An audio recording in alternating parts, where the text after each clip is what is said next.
Hello प्यारे बच्चों, अगर आप नीट की प्रिपरेशन कर रहे हैं तो ये सीरीज बिल्कुल आप ही के लिए है। तो 7 मिनट्स केमिस्ट्री की इस यूट्यूब चैनल पे हम लोग अपनी प्रीवियस ईयर क्वेश्चन की सीरीज चला रहे हैं, जिसमें हम सारे क्वेश्चन नीट और जेई मेंस और एडवांस के कवर कर रहे हैं। अब बाकी जितने भी इस तरह के वीडियोस या फिर इस तरह के सीरीजेस आपको यूट्यूब पे मिलेंगी, उनसे ये सीरीज बिल्कुल ही अलग है। और इसके पीछे का कारण ये है कि हम लोग हर एक क्वेश्चन को डिटेल में जाकर के उस क्वेश्चन के एनालिसिस करना, हर एक क्वेश्चन के कॉन्सेप्ट को पढ़ना समझना और उससे सिमिलर क्वेश्चंस कैसे कैसे एग्जाम में बन सकते हैं, उनके और क्या फॉर्मेट हो सकते हैं और कितने वेरिएंट्स हो सकते हैं, उन सब के बारे में डिस्कस करना। और साथ में हर एक ऑप्शन के बारे में कि कौन सा ऑप्शन करेक्ट है तो उसके पीछे का रीजन क्या है, और कौन सा ऑप्शन इनकरेक्ट है तो उसके पीछे का रीजन क्या है। तो इतना प्रॉपर एक डीप एनालिसिस के साथ किसी क्वेश्चन को सॉल्व करके हम लोग इस सीरीज को आगे बढ़ा रहे हैं। ये सीरीज आपके टॉपिक को लेकर के, चैप्टर को लेकर के, सब्जेक्ट को लेकर के अंडरस्टैंडिंग को एक अलग लेवल पे लेके जाने वाली है। तो अगर आपने किसी भी वजह से इस चैनल को अभी तक ट्यून कर लिया है तो अब आगे बिल्कुल आप इसके साथ जुड़ जाइए और अपने में, अपने नॉलेज में होने वाले चेंजेस को दिन ब दिन आप देखते जाएंगे। तो फिलहाल के लिए आज की हमारी जो सीरीज का आज का हमारा जो पार्ट है वो हमारे नीट के प्यारे प्यारे बच्चों के लिए है। और आज हम पूरे इनऑर्गेनिक केमिस्ट्री की जो आत्मा है, उस चैप्टर का नाम है केमिकल बॉन्डिंग। और आज हम उस केमिकल बॉन्डिंग चैप्टर के प्रीवियस ईयर क्वेश्चंस को सॉल्व करने चल रहे हैं बच्चों। उम्मीद है कि आपका जो इंथुजियाज्म है इस चैप्टर को लेकर के बहुत होना चाहिए। अभी देखो रिसेंटली क्या हुआ बेटा कि अभी एनटीए का जो करंट सिलेबस आया है उसमें से बहुत सारा सिलेबस रिड्यूस कर दिया गया है, जिसमें सबसे ज्यादा बली जो दी है वो अपने इनऑर्गेनिक केमिस्ट्री ने दी है। इनऑर्गेनिक केमिस्ट्री में पहला chapter periodic table and periodicity, second chapter हमारा chemical bonding and molecular structure हो गया। ये दो चैप्टर हो गए 11th वाले। 11th में अब जो और चैप्टर हमारे इनऑर्गेनिक केमिस्ट्री से रिलेटेड थे, फॉर एग्जाम्पल हमारा चैप्टर हो गया एस ब्लॉक और उसके कंपाउंड्स हो गए, ठीक है, हाइड्रोजन एनिड्स कंपाउंड हो गए, ये दोनों एनसीईआरटी से हटा दिया गया है। क्लास 12th में अगर हम एंटर करेंगे तो वहां पर पी ब्लॉक एलिमेंट्स एनसीईआरटी से हटा दिया गया है ना। अब क्या बचा है, क्लास 12th में पी ब्लॉक तो खत्म हो गया, तो केवल डी एंड एफ ब्लॉक के एलिमेंट्स बचे हुए हैं और सबसे इंपॉर्टेंट चैप्टर एक वहां मिलेगा, उसका नाम होगा कोऑर्डिनेशन कंपाउंड्स। अब आपको यह समझना है कि पूरे इनऑर्गेनिक केमिस्ट्री से 15 क्वेश्चंस आने हैं। पहले नंबर ऑफ चैप्टर्स ढेर सारे थे, अब नंबर ऑफ चैप्टर्स लिमिटेड हो गए हैं। अब अगर चैप्टर बहुत लिमिटेड हो गए हैं तो नंबर ऑफ क्वेश्चंस भी इन चैप्टर से बहुत ज्यादा आने वाले हैं। और सबसे ज्यादा जिस चैप्टर से क्वेश्चन आएंगे वो दो ही होंगे, एक होगा पीरियोडिक टेबल एंड पीरियोडिसिटी और दूसरा होगा हमारा कौन सा, केमिकल बॉन्डिंग। अगर इन दोनों में भी कंपेयर करें तो हमारी केमिकल बॉन्डिंग से सबसे ज्यादा क्वेश्चन पूछे जाएंगे बेटा। आजकल मतलब इससे पहले भी जब जब नीट का एग्जाम हुआ है, हर साल बेटा इस चैप्टर से कम 4-5 क्वेश्चन तो हर साल आए हैं। अब चूंकि इसकी इंपॉर्टेंस और बढ़ गई है तो यहां से नंबर ऑफ क्वेश्चंस और ज्यादा आपको मिलने वाले हैं, ठीक है। तो बेटा ये चैप्टर और इसके पीवाईक्यूज बहुत ईमानदारी से सॉल्व करने हैं। हर एक क्वेश्चन को ढंग से सीखना समझना है। हर एक क्वेश्चन को सिर्फ क्वेश्चन पढ़ के हमें ऑप्शन तक नहीं जाना है, हमें क्वेश्चन पढ़ के ऑप्शन पहले पढ़ना ही नहीं है, हमें उस क्वेश्चन को पढ़ने के बाद उस क्वेश्चन से रिलेटेड कॉन्सेप्ट को डिटेल में पढ़ना है, फिर हम ऑप्शन पे चलेंगे। तो बेसिक सी बात यह है कि हम ऐसा भी कह सकते हैं कि ये जो हमारा फॉर्मेट है पीवाईक्यू सॉल्व कराने का, अगर हमने इसको साथ साथ कर लिया तो देखा जाए तो हम ये पूरा चैप्टर ही बहुत कॉन्सेप्चुअली अपना स्ट्रॉन्ग कर लेंगे और कवर भी कर लेंगे। तो चलिए बेटा बिना समय गंवाए मैं डॉक्टर आदित्य पांडे आपका केमिस्ट्री मेंटोर इस चैप्टर की शुरुआत करता हूं, इस पीवाईक्यू सीरीज में इस चैप्टर की शुरुआत करता हूं, ठीक है। तो पहला क्वेश्चन हमारे सामने ये रहा, among LiCl, BeCl2, BCl3 and CCl4 the covalent bond character follows the order। अब यहां पर हमारे पास एक पॉइंट हमें दिखा, कोवेलेंट बॉन्ड कैरेक्टर कैसे हम फाइंड आउट करेंगे। तो बेटा अब आप ये ऐसे समझिए, सबसे पहले देखो आयनिक कंपाउंड बहुत सारे होते हैं, आपने पढ़ा भी होगा आयनिक बॉन्ड का फॉर्मेशन कैसे होता है, ठीक है, फेवरेबल कंडीशन क्या होती है, आयनिक बॉन्ड और आयनिक कंपाउंड की प्रॉपर्टीज क्या होती हैं, सब आपने देख रखा होगा। तो आयनिक कंपाउंड में थोड़े बहुत कोवेलेंट कैरेक्टर भी पाए जा सकते हैं। तो किसी आयनिक कंपाउंड में कोवेलेंट कैरेक्टर हम कैसे फाइंड आउट करें, इसके लिए एक रूल दिया गया, एक लॉ दिया गया, उसका नाम था फेजॉन लॉ या फेजान रूल। तो हमने इसको क्या सीखा, कहां से सीखेंगे हम लोग इसको, इसका कॉन्सेप्ट क्या है बेटा, फेजान्स रूल, ठीक है। फेजान रूल क्या कहता है आइए देखते हैं। फेजान रूल ये कहता है बेटा कि अगर कहीं पर स्मॉल कैटायन होगा स्मॉल कैटायन होगा या फिर कहीं पर लार्ज एनायन होगा, ठीक है। और कैटायन हो या एनायन हो, कैटायन हो तो उस पर खूब सारे पॉजिटिव चार्ज हो, एनायन हो तो उस पर खूब सारे नेगेटिव चार्ज हो, तो मोर चार्जेस ऑन बोथ, है ना, जो भी है उसके ऊपर चार्ज बहुत ज्यादा होने चाहिए। एंड लास्ट है स्यूडो इनर्ट कॉन्फ़िगरेशन।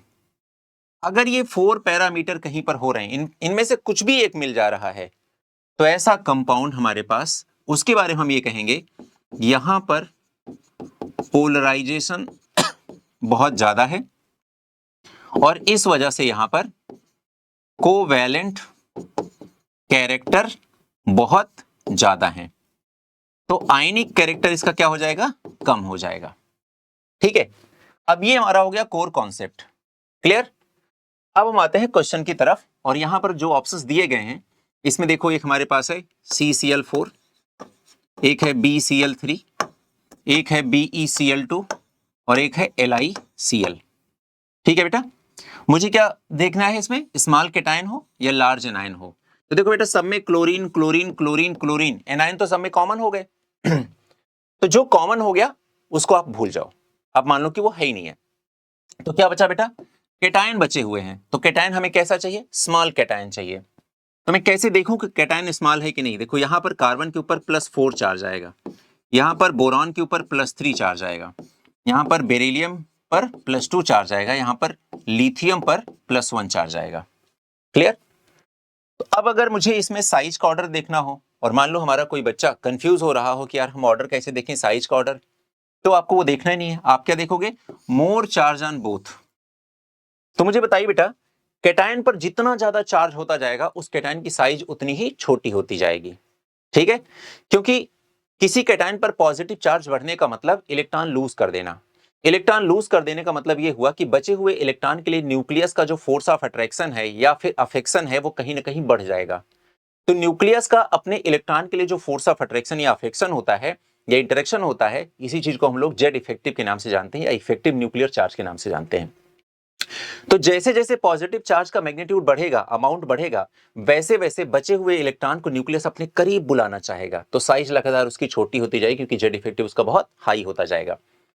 ऐसा स्मॉल साइज का जो कैटायन होगा उसकी पोलराइजेशन पावर बहुत हाई होगी, पोलराइजेशन पावर या पोलराइजेबिलिटी आप कह सकते हैं, बहुत हाई होगी। पोलराइजेबिलिटी को हम लोग फाई से डिनोट करते हैं, फाई मतलब ऐसे, फाई से डिनोट करते हैं, और इसका जो फॉर्मूला की बात करें तो चार्ज अपन साइज ही इसका फॉर्मूला होता है बेटा, ठीक है।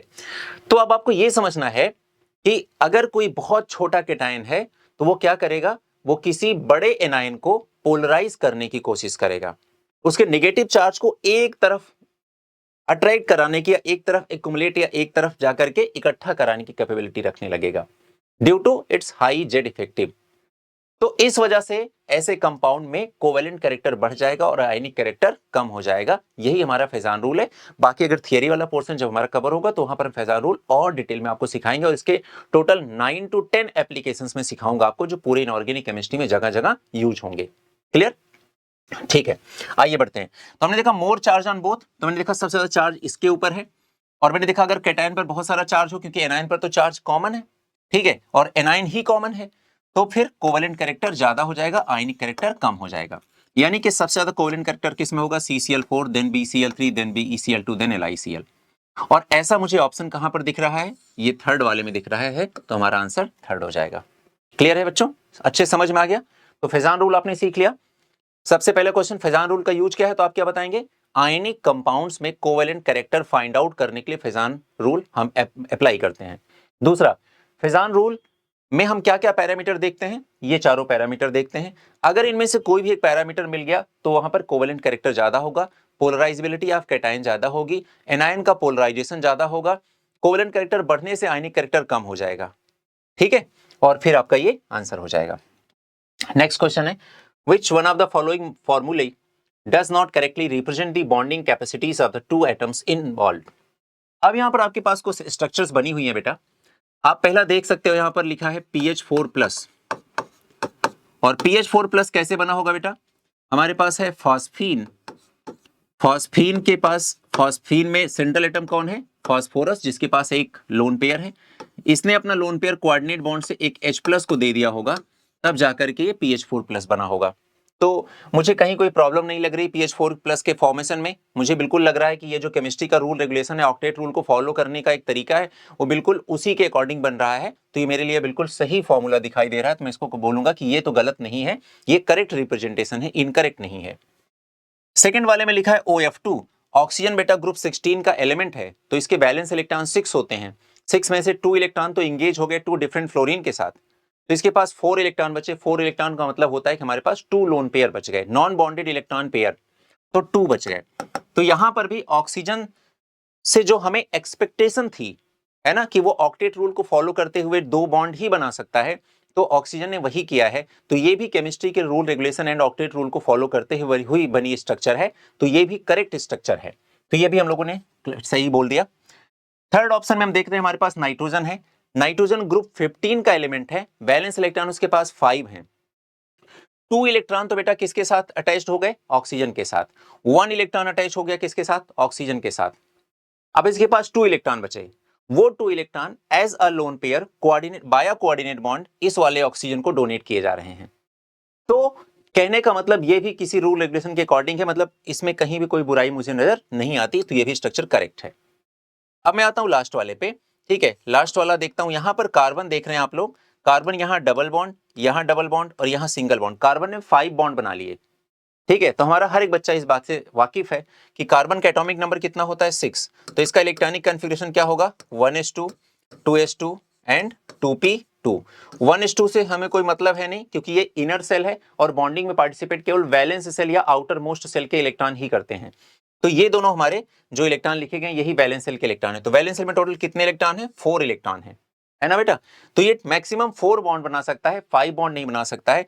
कोई भी सेकंड पीरियड का एलिमेंट है, हमारे हर एक बच्चों के बात पता होनी चाहिए कि कोई भी सेकंड पीरियड का एलिमेंट होगा वो मैक्सिमम टू मैक्सिमम 4 बॉन्ड ही बना सकता है, मैक्सिमम टू मैक्सिमम 8 इलेक्ट्रॉन ही कैरी कर सकता है। मोर देन 8 इलेक्ट्रॉन किसी भी स्ट्रक्चर में अगर आपको दिख जाए, सेकंड पीरियड का एलिमेंट हो, तो तुरंत बोल देना ये स्ट्रक्चर कंप्लीटली इनकरेक्ट स्ट्रक्चर है।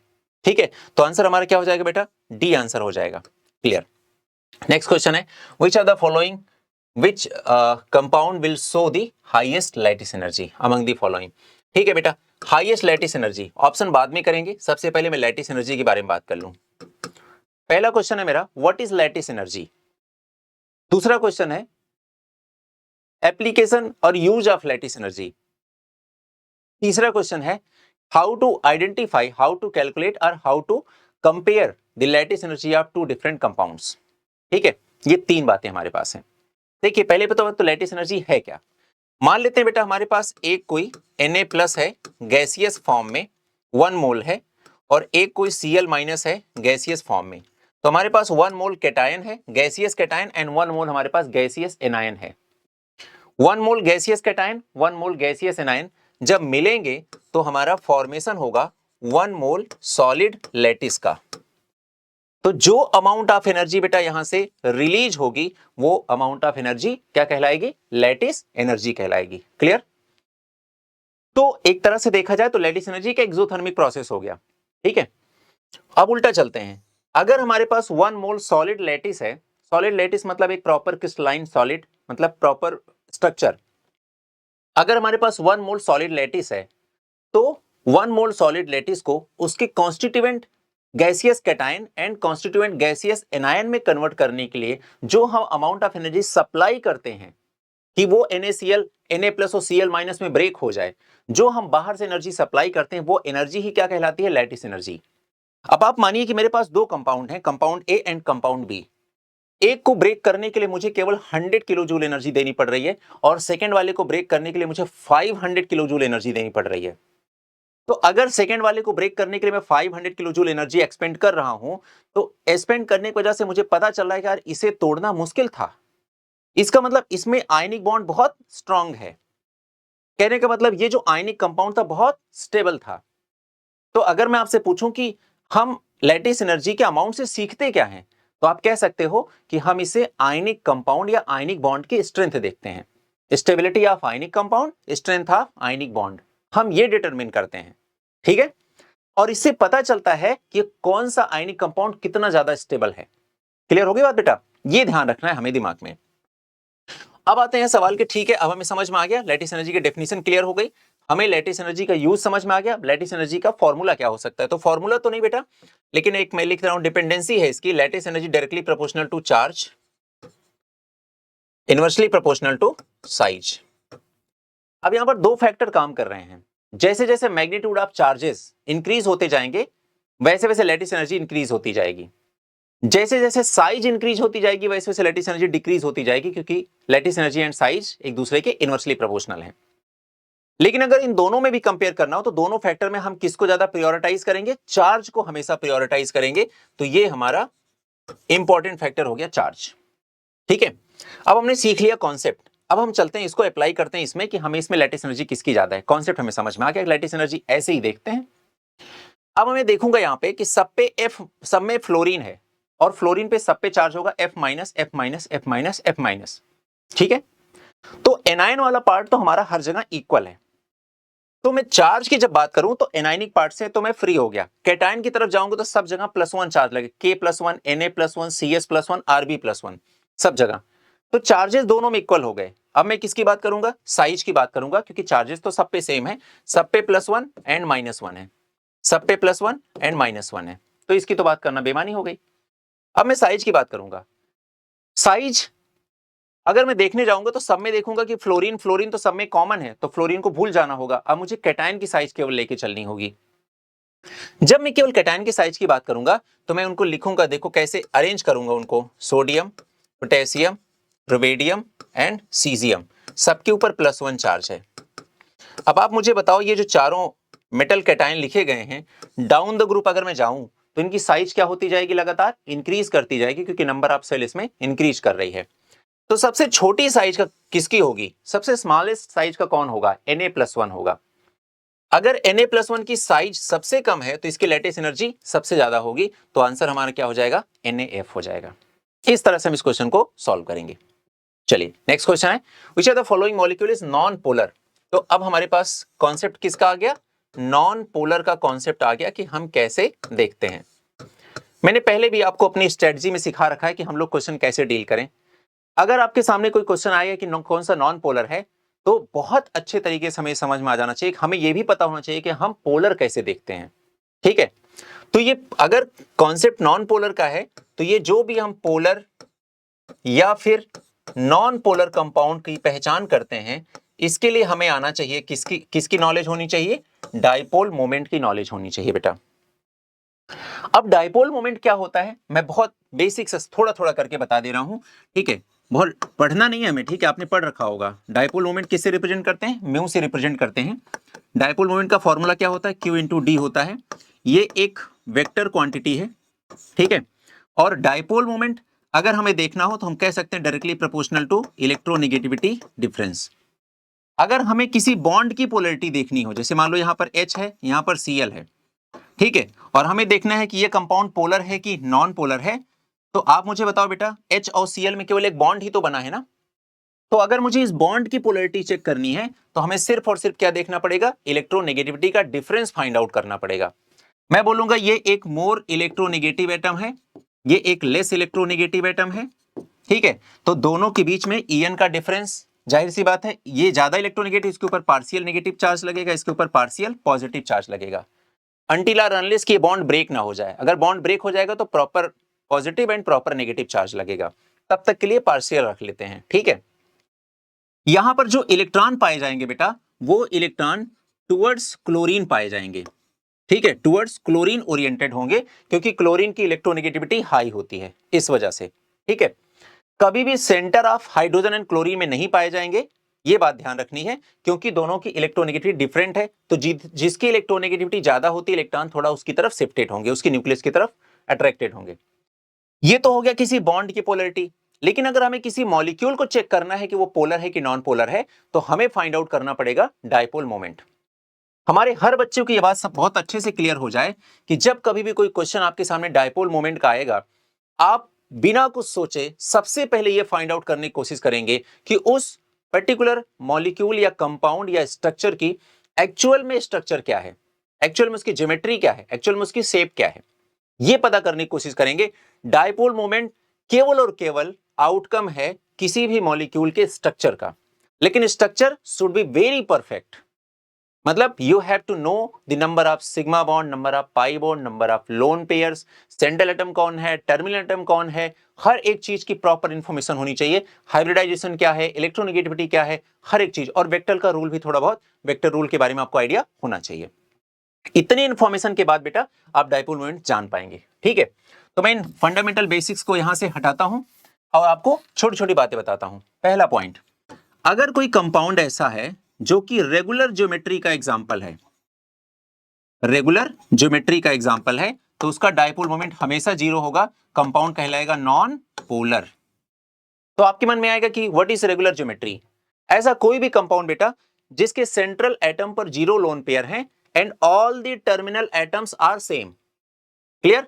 जैसे एग्जांपल में लिख दे रहा हूं बहुत सारे, BeCl2, BCl3, CCl4, ठीक है, PCl5, SF6, ठीक, और क्या हो सकता है, IF7। ऐसे सारे मॉलिक्यूल देखो, सब जगह सेंट्रल एटम के पास जीरो लोन पेयर है और हर जगह सेंट्रल एटम से जुड़े हुए जो किनारे किनारे वाले टर्मिनल एटम्स हैं सब जगह सेम है। तो कोई भी रेगुलर ज्योमेट्री का डायपोल मोमेंट हमेशा जीरो होगा, पॉइंट नंबर 1। पॉइंट नंबर 2, कोई भी ऐसी स्ट्रक्चर जिसमें सेंट्रल एटम पर एक सिंगल लोन पेयर होगा, that structure, that molecule, that compound must be polar, having mu is not equal to zero. Clear? तो अगर कोई कंपाउंड के सेंट्रल एटम पर 1 लोन पेयर है तो वो 100% पोलर होगा, इसमें किसी से पूछने जांचने की जरूरत नहीं है। क्लियर होगी बात बेटा? ठीक है, ये दो बातें ध्यान रखनी है। अब आते हैं कि नॉन पोलर कैसे कैसे पहचाने। तो नॉन पोलर में मैं 2 एग्जांपल लिख रहा हूं, बहुत ध्यान से समझें। पहला नॉन पोलर हो गया हमारे पास, अब मैं शेप की बात कर रहा हूं, जो कि वैलेंशियल इलेक्ट्रॉन पेयर रिपल्सन थ्योरी से आपने सीखा था। ठीक है, तो और मैं मान के चल रहा हूं कि आपने पढ़ रखा है, मैं तो बस आपको वो रिकॉल करा रहा हूं या वो बता रहा हूं फॉर्मेट। इस फॉर्मेट से आप अगर क्वेश्चन को डील करेंगे तो क्वेश्चन बहुत जल्दी आ जाएगा, लेकिन थोड़ी इंफॉर्मेशन आपके पास होनी चाहिए। यहां तक मैंने आपको बस इतना बताया कि regular geometry dipole moment zero होगा। सेकंड पॉइंट बताया कि अगर किसी कंपाउंड में सेंट्रल एटम के पास एक लोन पेयर होगा तो कंपाउंड मस्ट बी पोलर। ठीक है, अब मैं लिख रहा हूं नॉन पोलर। नॉन पोलर में 2 एग्जांपल है बेटा स्ट्रक्चर वाइज, एक है लीनियर स्ट्रक्चर, एक है स्क्वायर प्लेनर। 2 ही स्ट्रक्चर हैं जो नॉन पोलर हैं। लीनियर कहां कहां मिलेगी बेटा? एक तो मिलेगी sp हाइब्रिडाइजेशन पे, ठीक है, कहां मिलेगी? sp हाइब्रिडाइजेशन पे, और दूसरा कहां मिलेगी? sp3d with 3 lone pair. इसका भी आउटकम लीनियर होता है और इसका भी आउटकम लीनियर होता है। और स्क्वायर प्लेनर आपको कहां मिलेगा बेटा? sp3d2 विद 2 लोन पेयर, पहला, और दूसरा कहां मिलेगा? DsP2 हाइब्रिडाइजेशन का आउटकम स्क्वायर प्लेनर होता है। ठीक है, अब आते हैं कि ये तो 2 नॉन पोलर होंगे, हमेशा 2 नॉन पोलर होंगे। इसी तरह पोलर हमेशा कौन कौन पोलर होगा? तो आप इसका आंसर याद रखेंगे, टीवीएस गाड़ी के ब्रांड है ना, बाइक की ब्रांड है। तो टी मतलब टी शेप, वी मतलब वी शेप, या इसी को हम और क्या बोल सकते हैं? एंगुलर शेप, या इसी को और क्या बोल सकते हैं? Went shape, like water. और ये क्या है? शीशा शेप। शीशा शेप मतलब वो जो पार्क में बच्चों का झूला लगा रहता है, ऐसे। ठीक है, टीवीएस पोलर हो गया, लीनियर स्क्वायर प्लेनर हमेशा नॉन पोलर हो गया, कंपाउंड रेगुलर ज्योमेट्री तो हमेशा नॉन पोलर, और अगर कंपाउंड में सेंट्रल के पास एक लोन पेयर तो कंपाउंड मस्ट बी पोलर। इतनी बातें समझ जाएं और फिर अब स्ट्रक्चर में कूद पड़िए। अब क्वेश्चन देखते हैं हम लोग, विच of the following molecule is non polar. तो मेरे को दिख रहा है SbF5, यहां पर एंटीमनी हमारा सेंट्रल एटम है, और एंटीमनी नाइट्रोजन फैमिली का एलिमेंट है। नाइट्रोजन फैमिली का मतलब ग्रुप 15, और ग्रुप 15 का मतलब हो गया बैलेंस इलेक्ट्रॉन 5। और अगर एंटीमनी के पास 5 बैलेंस इलेक्ट्रॉन है and all 5 valence electrons are engaged with 5 different fluorine atom, so there is no lone pair at central atom antimony and all the terminal atoms are fluorine, मतलब सबके सब same है। So basically SbF5 is an example of regular geometry। और जैसा कि मैंने आप ये को बताया कि जितनी भी रेगुलर ज्योमेट्री होती हैं सबका डायपोल मोमेंट जीरो होता है, सबके सब नॉन पोलर होते हैं।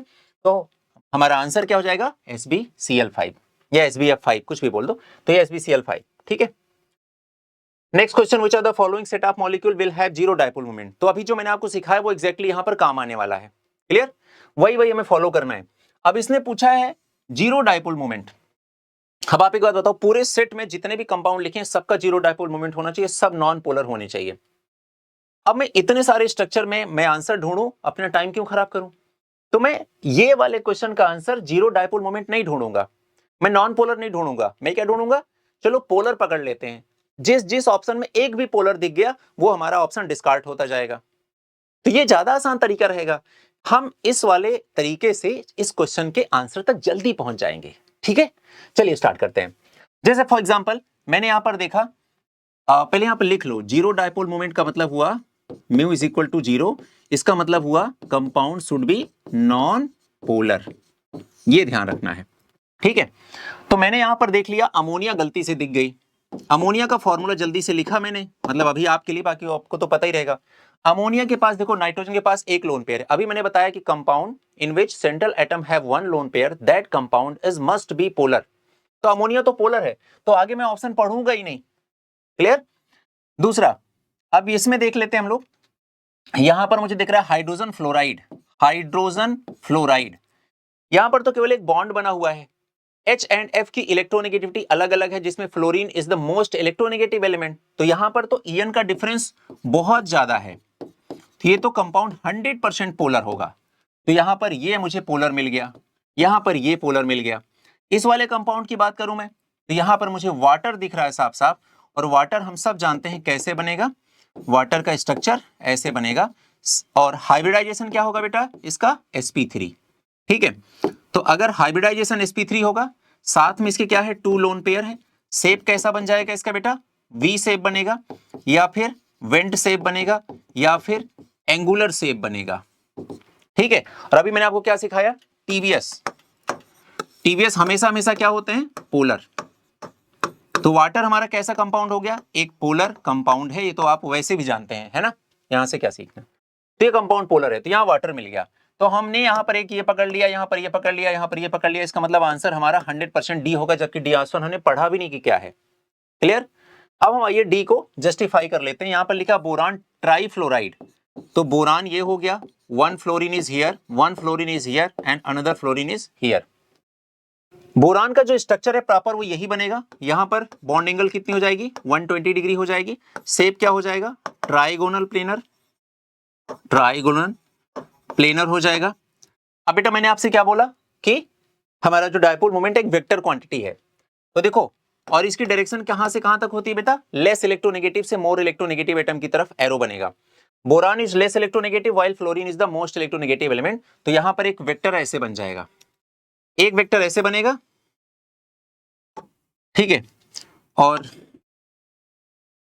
एक वेक्टर ऐसे बनेगा और एक वेक्टर ऐसे बनेगा।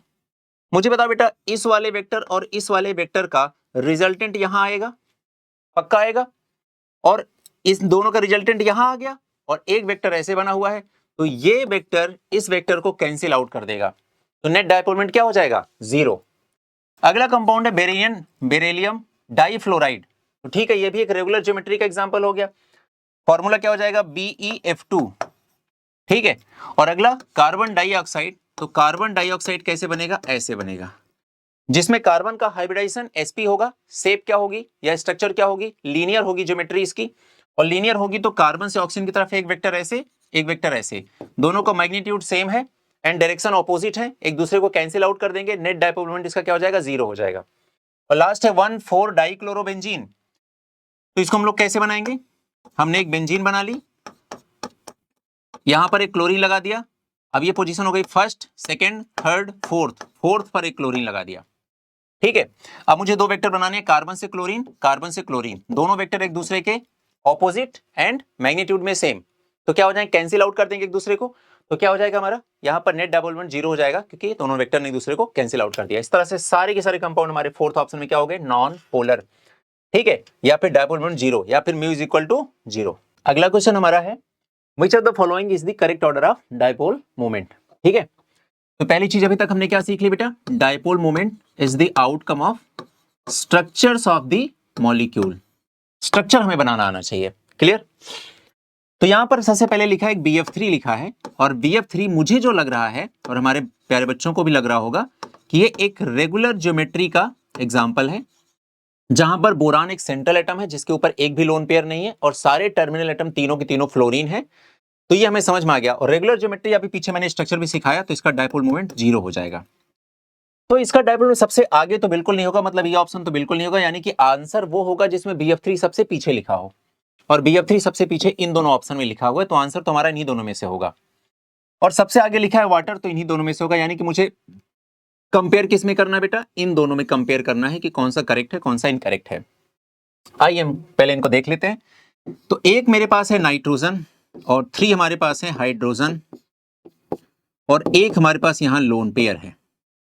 दूसरा हमारा कंपाउंड है NF3 का, यहां पर ऐसे हमारा NF3 का स्ट्रक्चर मैंने ड्रॉ कर दिया। दोनों पिरामिडल शेप है, दोनों में नाइट्रोजन की का हाइब्रिडाइजेशन sp3 है ना, सब कुछ क्लियर है। आइए फिर हम देखते हैं कि एक्चुअल में किसका डायपोल मोमेंट ज्यादा या किसका कम है। क्लियर बेटा?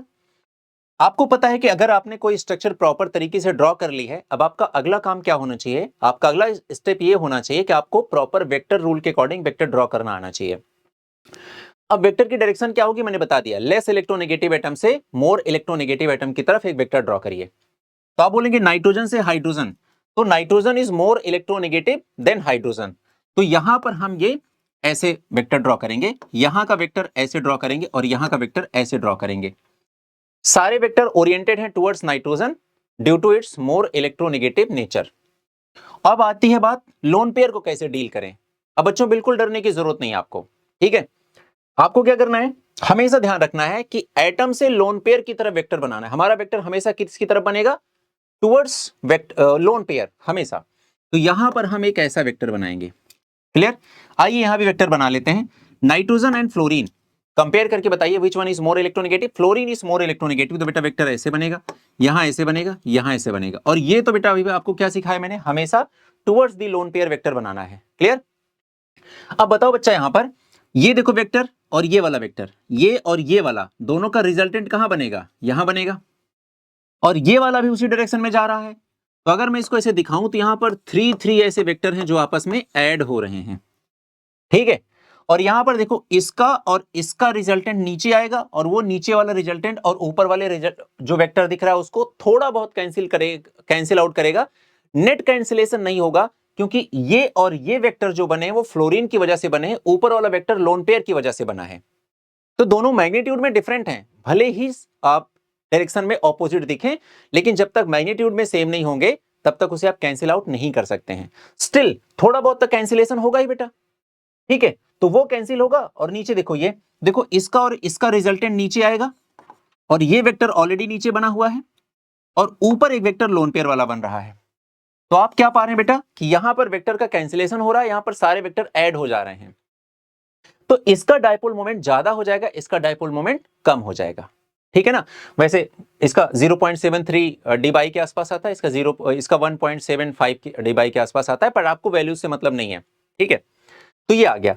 अब बताइए मुझे, जब सारे वेक्टर इसमें ऐड हो रहे हैं तो इसका डायपोल मोमेंट ज्यादा होना ही होना है, कोई डाउट ही नहीं है। क्लियर? तो NH3 ज्यादा होगा, और NH3 ज्यादा किसमें लिखा है, सेकंड ऑप्शन में, तुम्हारा आंसर क्या हो जाएगा, बी। इस तरह से हमें क्वेश्चन को सॉल्व करने का अप्रोच रखना चाहिए। क्लियर?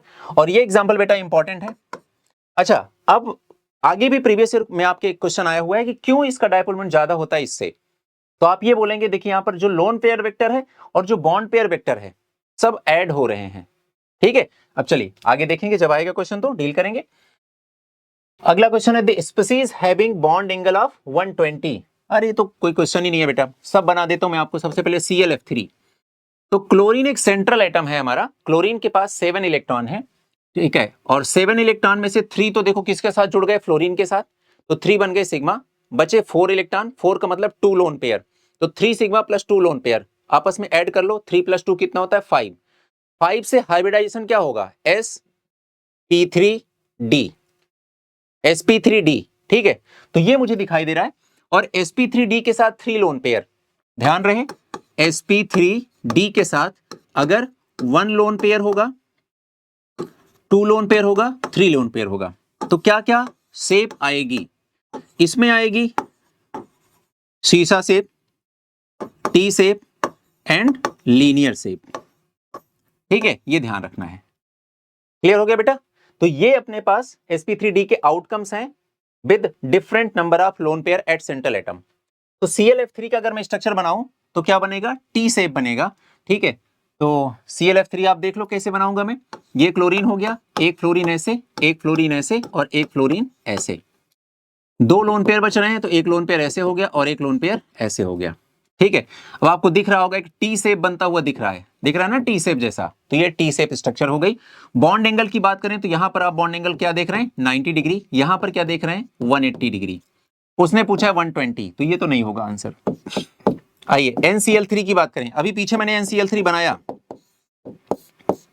मतलब NF3 बनाया था, तो वैसे ही तो बनेगा, पिरामिडल शेप होगा बेटा, और बॉन्ड एंगल अप्रॉक्स 107 डिग्री हो जाएगी। ठीक है, ये भी आंसर नहीं होगा। BCl3 की बात कर लें तो ये देखो, ये हमारा बोरान, ये क्लोरीन, ये क्लोरीन, ये क्लोरीन, हाइब्रिडाइजेशन क्या होगा, sp2, शेप क्या होगा, ट्राइगोनल प्लेनर, बॉन्ड एंगल कितनी होगी, 120 डिग्री। तो ये सब 120 120 120। ठीक है, अब आपको ये समझना है कि ये 120 120 120 क्यों है। क्योंकि जब कोई भी स्ट्रक्चर बनती है बेटा, तो उसमें जितने भी बॉन्ड बनते हैं वो अपने आप को 3D में एक ऐसा अरेंज करने की कोशिश करते हैं ताकि उनके बॉन्ड बॉन्ड के बीच में रिपल्सन सबसे मिनिमम हो, डिस्टेंस सबसे ज्यादा हो, यानी कि मैक्सिमम हो।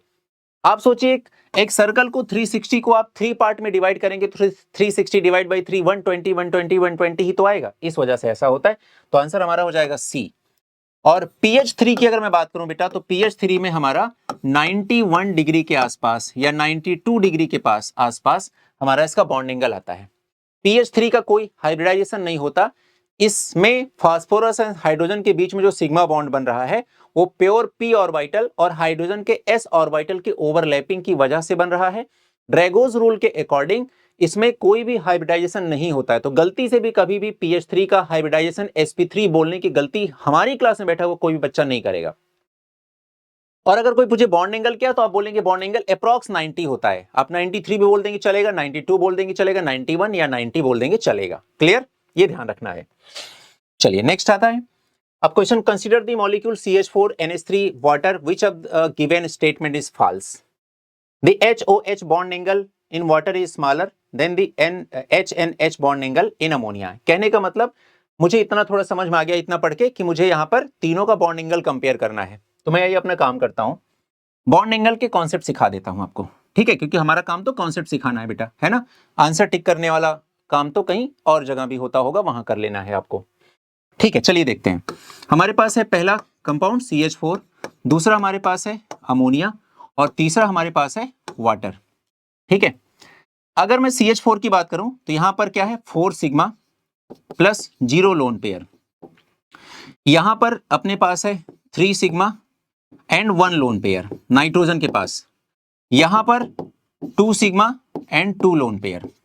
ठीक है, इसका हाइब्रिडाइजेशन sp3 होगा, इसका भी हाइब्रिडाइजेशन sp3 होगा, इसका भी हाइब्रिडाइजेशन sp3 होगा। लेकिन यहां पर 0 lone pair, 1 lone pair and 2 lone pair की वजह से इसका जो इन दोनों का जो शेप या ज्योमेट्री आएगी वो रेगुलर ज्योमेट्री नहीं होगी। ठीक है, और रेगुलर ज्योमेट्री नहीं होगी तो क्या होगी, ध्यान रहे, इसका तो हो जाएगा बेटा प्रॉपर टेट्राहेड्रल हो जाएगा। ठीक है, bond angle 109 degree 28 minute.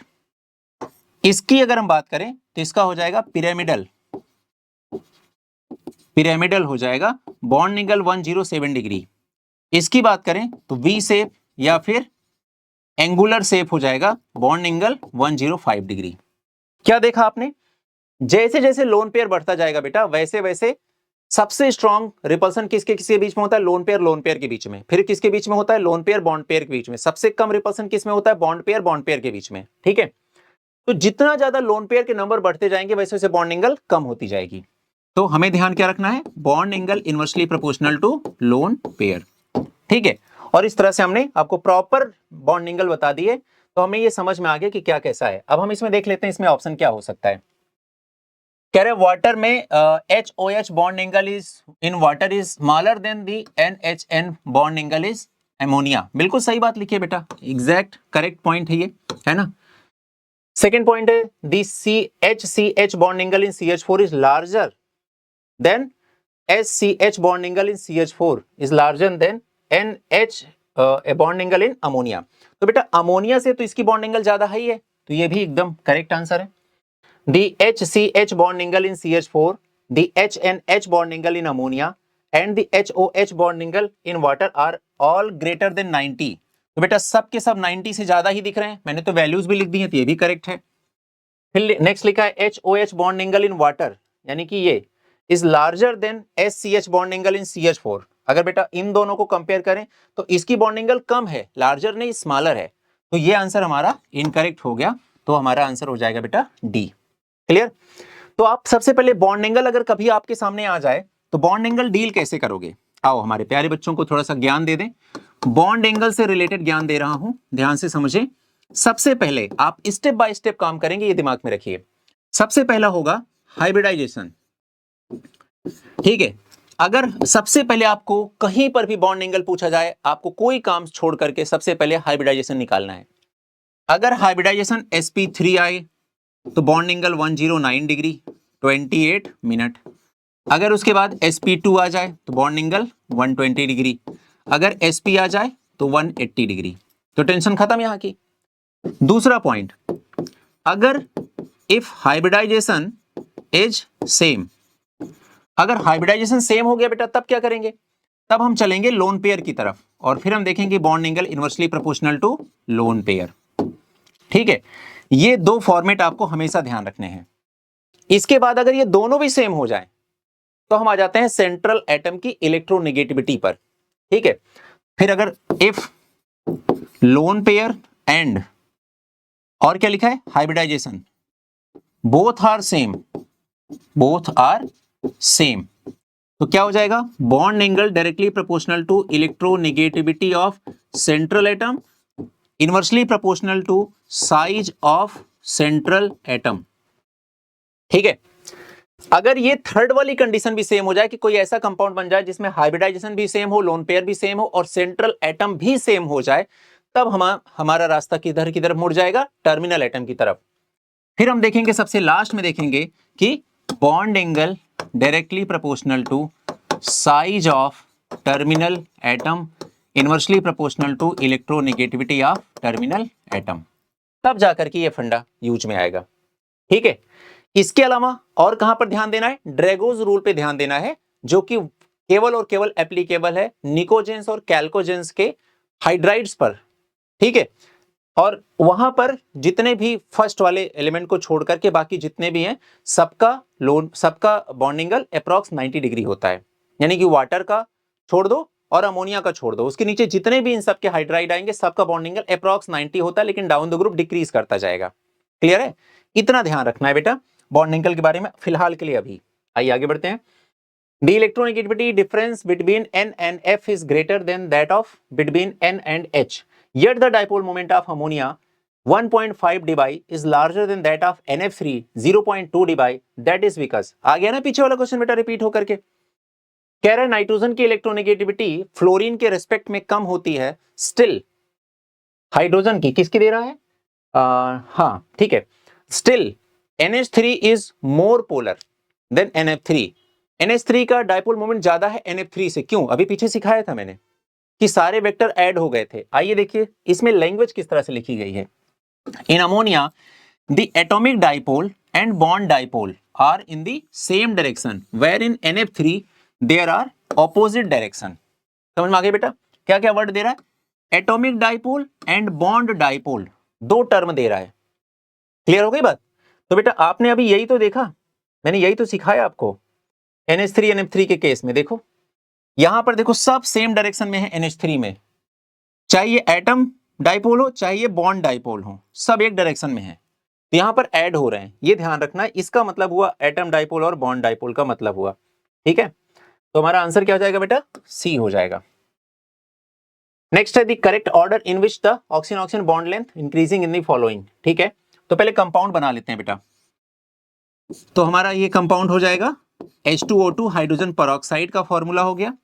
Ozone का बना लेते हैं, तो ये ऑक्सीजन और फिर कौन है? Oxygen, double bond oxygen. Structure बनाने के बाद मैंने ऐसे पाया कि यहां पर ऑक्सीजन ऑक्सीजन के बीच में जो बॉन्ड है वो एक सिंगल बॉन्ड है। यहां पर मैंने पाया कि इस ऑक्सीजन के पास लोन पेयर है बेटा, है ना। अब मैं आपको एक कंडीशन से परिचित कराता हूं, आपने पढ़ रखा होगा अपनी थियरी वाले प्रैक्टिकल में, जहां भी आप पढ़ते होंगे वहां पर आपको ये बताई गई होगी बात। रेजोनेंस नाम के एक कॉन्सेप्ट के बारे में डिस्कस किया गया होगा। रेजोनेंस कैसे पहचानते हैं बेटा? Lone pair, single bond, double bond, ये एक रेजोनेंस की कंडीशन है। Alternate single bond double bond आए तो भी रेजोनेंस की कंडीशन है। Positive charge single bond double bond, resonance. Negative charge single bond double bond, resonance. Lone pair single bond double bond, resonance.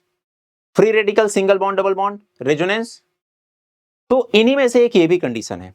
और एक और है positive charge single bond lone pair, जो कि ऑर्गेनिक केमिस्ट्री पढ़ोगे। तो ये जो हमारे पास रेजोनेंस की कंडीशन बनी, अब हमें समझना है कि रेजोनेंस इस पे इंपैक्ट कितना डालेगा। तो केमिकल बॉन्डिंग में मुझे जितना रेजोनेंस सीखना है उतना ही सीखूंगा, ज्यादा डिटेल में नहीं जाऊंगा। ठीक है, देखो बेटा, जहां जहां भी रेजोनेंस हो, चाहे बेंजीन का एग्जांपल ले लो, चाहे इसका एग्जांपल अभी फिलहाल के लिए हम लोग ले रहे हैं, जहां जहां भी रेजोनेंस पाया जाएगा बेटा, वहां सारी बॉन्ड लेंथ इक्वल हो जाएंगी। और हर एक बॉन्ड या हर एक बॉन्ड की बॉन्ड लेंथ ना तो सिंगल बॉन्ड रह जाएगा ना तो डबल बॉन्ड रह जाएगा, वो क्या हो जाएगा? 1.5 बॉन्ड ऑर्डर हो जाएगा। बॉन्ड लेंथ क्या हो जाएगी? पार्शियल डबल बॉन्ड के इक्वल हो जाएगी, यानी कि सिंगल बॉन्ड डबल बॉन्ड के बीच में कोई बॉन्ड लेंथ हो जाएगी। ना तो सिंगल बॉन्ड जैसी बड़ी रह जाएगी ना डबल बॉन्ड जैसी छोटी रह जाएगी, दोनों के बीच में कुछ रह जाएगा। तो एक्चुअल में जब मैं बॉन्ड लेंथ की बात करूं, बॉन्ड लेंथ की बात करूं और मैं इसका ऑर्डर लिखूं, तो सबसे ज्यादा बॉन्ड लेंथ किसकी होती है बेटा? सिंगल बॉन्ड की। फिर किसकी बारी आती है? पार्शियल डबल बॉन्ड की। फिर किसकी बारी? डबल बॉन्ड की। फिर किसकी बारी? ट्रिपल बॉन्ड की। ठीक है, single bond, partial double bond, double bond and triple bond, ये बॉन्ड लेंथ का ऑर्डर है। और बॉन्ड स्ट्रेंथ का ऑर्डर इसका जस्ट रिवर्स होगा, इसका उल्टा होगा। कोई बॉन्ड जितना बड़ा उतना ही कमजोर। बचपन में कहानी सुनी थी ना, किसान के 4 बेटे आपस में बड़ी लड़ाई करते थे, तो एक दिन किसान ने उनको यूनिटी सिखाना चाहा कि कैसे आपस में एकता कैसे इंपॉर्टेंट है, कैसे महत्वपूर्ण है, वो सिखाया। ठीक है, तो किसान ने क्या दिया? उन्हें एक बड़ा सा डंडा दिया, सबको एक बड़ी सी लकड़ी दी। तो सब चारों बच्चों को बोला कि इसको तोड़ो, सबने तोड़ दिया, है ना, आसानी से तोड़ दिया। अब बोला अब दो ऐसा हो गया पार्ट में, बोले फिर से तोड़ो, फिर दिमाग लगा, फिर उन्होंने ताकत लगाई, फिर से टूट गया। बोले अब तोड़ो, बोले अब नहीं टूट रहा है। तो उन्होंने क्या सिखाया? यूनिटी इज द स्ट्रेंथ, एकता में ही शक्ति है। ठीक है, वैसे आप सोचो, एक सिंगल बॉन्ड है, छोटा हो गया, अब तोड़ना और मुश्किल। ट्रिपल बॉन्ड और छोटा हो गया, तोड़ना और मुश्किल। आगे बात समझ में? तो bond length and bond strength एक दूसरे के इनवर्सली प्रोपोर्शनल होते हैं। यही मैं लिख दे रहा हूं, inversely proportional to bond strength. Bond strength मतलब बॉन्ड की मजबूती। तो मुझे बताओ बेटा, यहां पर अगर रेजोनेंस पाया गया और अगर ये बॉन्ड लेंथ x है, ये y है, तो x is equal to y। और ये क्वेश्चन कहां पूछा गया? आपके जेई के एग्जाम में आया हुआ है। ठीक है, क्यों x is equal to y? Due to resonance, due to presence of partial double bond character. ठीक है, क्लियर हो गई बात? तो बताओ बेटा, सबसे ज्यादा बॉन्ड लेंथ किसकी पाई जाएगी? सिंगल बॉन्ड की। कहां पर पाया जा रहा है? H2O2 में। फिर उसके बाद पार्शियल डबल बॉन्ड कहां पर प्रेजेंट है? ओजोन में। एंड फिर डबल बॉन्ड कहां पर प्रेजेंट है? O2 में। तो आंसर हमारा क्या हो जाएगा? डी। क्लियर है? प्रॉपर कॉन्सेप्ट के साथ एक एक चीज आपको सिखा रहा हूं, हर एक क्वेश्चन का जितना डीप कॉन्सेप्ट हो सकता है उतना सिखा रहा हूं। जहां पर लग रहा है कि अब इसके आगे प्रॉपर थियरी स्टार्ट हो जाएगी, वहां से बच भी रहा हूं ताकि आपका टाइम खराब ना हो। बहुत सारे बच्चे होंगे जो इन चीजों में बहुत आसान, उन्हें लगता होगा ये तो मुझे पता है ना। लेकिन फिर भी अगर आप इस वीडियो को देख लेंगे ना, तो आपको कुछ ऐसी चीजें भी होंगी जो क्लियर हो जाएंगी, जहां आप भी फंसते होंगे, कहीं ना कहीं परेशान होते होंगे। ठीक है, आगे बढ़ते हैं। नेक्स्ट क्वेश्चन है, the correct sequence of increasing covalent character. अभी मैंने बेटा आपको कॉन्सेप्ट सिखा दिया कोवेलेंट कैरेक्टर का। Small size, large cation, small size of cation, large size of anion, more charge on both and presence of pseudo inert configuration. ये चारों parameter अगर कहीं पर होते हैं, there will be more covalent character and less ionic character. ठीक है, तो आइए देखते हैं। यहां पर हमारे पास कुछ एग्जांपल है। यहां पर लिखा है BeCl2, LiCl एंड NaCl। ठीक है, अब देखो बेटा, यहां पर अगर मैं लिखना भी चाहूं इन सबको, तो मुझे अगर निकालना है कोवेलेंट कैरेक्टर, तो सबसे पहले क्या देखना पड़ेगा? Small cation. अब मेरे पास यहां पर Na+ है, Li+ है, ठीक है, और Be+2 है। अब मैं इसको अरेंज कैसे करूं? Li+, Na+, ये तो है हमारे फर्स्ट ग्रुप के। फिर उसके बाद हम लोग क्या लिखेंगे? बेरिलियम+2, ये हमारे कहां के हैं? ठीक है, ये हमारे सेकेंड ग्रुप के हैं। साइज की बात होती है बेटा, तो हमेशा फर्स्ट ग्रुप की साइज ज्यादा होती है, सेकेंड ग्रुप की साइज कम होती है। ठीक है, तो मुझे छोटा कैटायन चाहिए, तो छोटा कैटायन कहां मिलेगा? सेकेंड में मिलेगा। ठीक है, तो इसका मतलब ये चूंकि एक स्मॉल कैटायन है, तो इसमें मोर पोलराइजेशन होगा, तो इसमें कोवेलेंट कैरेक्टर भी ज्यादा होगा, तो सबसे ज्यादा कोवेलेंट कैरेक्टर बेटा BeCl2 में मिलने वाला है। अब इन दोनों को कंपेयर कर लें, ठीक है। तो इन दोनों में कंपेयर करेंगे तो आपको पता है लिथियम से जब हम सोडियम की तरफ चलेंगे तो साइज इंक्रीज करती जाएगी, तो छोटी साइज किसकी हो जाएगी, लिथियम की हो जाएगी। इस वजह से सेकंड पे कौन आ जाएगा, LiCl, और फिर सबसे लास्ट में NaCl, और इस तरह से आंसर हमारा C हो जाएगा। एकदम क्लियर हो गई बात। Next question is which of the following would have a permanent dipole moment. Then permanent dipole moment का मतलब क्या हुआ बेटा, कि कंपाउंड के पास mu is not equal to 0, यानी कि कंपाउंड कैसा हो गया, पोलर कंपाउंड हो गया। और अभी पूरा कॉन्सेप्ट मैंने आपको पोलैरिटी का सिखा रखा है। सबसे पहले क्या ढूंढते हैं हम लोग, रेगुलर ज्योमेट्री है कि नहीं है। आइए देखते हैं। ये देखो रेगुलर ज्योमेट्री मिल गई मुझे, रेगुलर ज्योमेट्री मिल गई, तो इसका डायपोल मोमेंट 0 हो गया, कंपाउंड हो गया नॉन पोलर। और कहीं पर मुझे ये देखो रेगुलर ज्योमेट्री मिल गई, ये रेगुलर ज्योमेट्री लिखा है, राहुल गांधी नहीं लिखा है, ध्यान से देखना। म्यू इज इक्वल टू 0 हो गया, और ये भी कंपाउंड नॉन पोलर हो गया, ठीक है। यहां पर SF4 और XCF4 लिखा हुआ है, इन दोनों के पास बेटा लोन पेयर है। SF4 की अगर मैं बात करूं तो सल्फर हमारा सेंट्रल एटम है, और सल्फर के पास टोटल 6 वैलेंस इलेक्ट्रॉन है। 6 में से 4 तो फ्लोरीन के साथ इंगेज है, बचे 1 लोन पेयर। 1 लोन पेयर का मतलब यह हुआ कि इसके पास 1 लोन पेयर और 4 फ्लोरीन यहां पर है, ठीक है, मान लेते हैं ऐसे। अभी मैंने आपको क्या सिखाया, compounds in which central atom have 1 lone pair, compound must be polar. तो ये तो एकदम 100% पोलर, इसमें कोई टेंशन ही नहीं है, ठीक है, ये कंपाउंड पोलर है, ठीक है। और इसका शेप कैसे बनेगा, शीशा शेप बनेगा, क्लियर, ऐसे बनेगा, ऐसे बनेगा, ठीक है। ये SF4 का स्ट्रक्चर बन गया, शीशा शेप बनेगा, या पाई शेप भी इसे कह सकते हैं। अब आते हैं XCF4 पर। XCF4 का सबसे पहले हाइब्रिडाइजेशन निकाल लो, 1 2 3 4 5 6 7 8, एक फ्लोरीन इधर ऐड कर दिया, एक फ्लोरीन इधर ऐड कर दिया, ठीक है। 1 lone pair, 2 lone pair, 3 lone pair, 2 sigma plus 3 lone pair, 3 plus 2 कितना होता है 5, 5 से हाइब्रिडाइजेशन क्या हो जाएगा sp3d, क्लियर। और sp3d विद 3 लोन पेयर क्या आएगा, शेप लीनियर, ठीक है। ये तो XCF2 का हो गया, हमें क्या निकालना है, XCF4 का निकालना है, सॉरी। तो हम क्या करेंगे, XC, एक फ्लोरीन ऐसे, एक फ्लोरीन ऐसे, एक फ्लोरीन ऐसे, एक फ्लोरीन ऐसे। अब एक lone pair above the plane, एक lone pair below the plane. देखो ये स्ट्रक्चर बनके तैयार, ठीक है। अब मुझे देखो वेक्टर बनाना, ये वेक्टर इसको कैंसिल आउट कर देगा, ये वेक्टर इसको कैंसिल आउट कर देगा, नेट डायपोल मोमेंट क्या हो जाएगा, 0 हो जाएगा बेटा। और एक बात बताओ, ये क्या है, स्क्वायर प्लेनर है ना, sp3d2 with 2 lone pair gives square planar shape. तो वैसे मैंने आपको क्या सिखा रखा था, ये तो नॉन पोलर ही होगा, तो ये क्या हो गया, नॉन पोलर। तो क्वेश्चन क्या कह रहा है, परमानेंट डायपोल मोमेंट यानी कि पोलर, पोलर कौन सा हमारा SF4, तो ये हमारा आंसर हो गया। Next question is water is dipolar where is BeF2 is not, it is because. अब पहले कॉन्सेप्ट, दुनिया के किसी भी क्वेश्चन में XYZ, किसी भी क्वेश्चन में अगर एग्जामिनर आपके सामने ऐसी कंडीशन रखता है क्वेश्चन में कि A is polar but B is not polar, non polar, ठीक है, वाई ऑप्शन ऐसे हैं कि इसका हाइब्रिडाइजेशन ये है, इसकी इलेक्ट्रोनेगेटिविटी ये है, इसमें इतने लोन पेयर हैं, ठीक है, कुछ भी दे दे आपको, एकदम इन सब बातों को कट करते चलो, हाइब्रिडेशन नहीं चाहिए, लोन पेयर मत बताओ, इलेक्ट्रोनेगेटिविटी मत बताओ। फिर एक जगह से चमकता हुआ ऑप्शन दिखेगा, क्योंकि इसका शेप ये है, इसका शेप ये है, इसकी ज्योमेट्री ये है, इसकी ज्योमेट्री ये है, इसका स्ट्रक्चर ये है, इसका स्ट्रक्चर ये है, बस यही हमारा आंसर है। हमारा हर बच्चा जो इस क्वेश्चन को सुन रहा है, ध्यान दे रहा है, एकदम दिमाग में बात बिठा लो बेटा, dipole moment is the pure outcome of structure of the compound, केवल और केवल स्ट्रक्चर पे डिपेंड करे। क्यों, क्योंकि देखो किसी का हाइब्रिडाइजेशन क्या है, किसी में कितने लोन पेयर हैं, किसकी कितनी इलेक्ट्रोनेगेटिविटी है, इन्हीं सब की वजह से ही तो हम एक प्रॉपर शेप प्रॉपर एक ज्योमेट्री, एक प्रॉपर स्ट्रक्चर फॉर्म करेंगे। तो ये सब तो कंट्रीब्यूट कर रहे हैं स्ट्रक्चर बनाने में।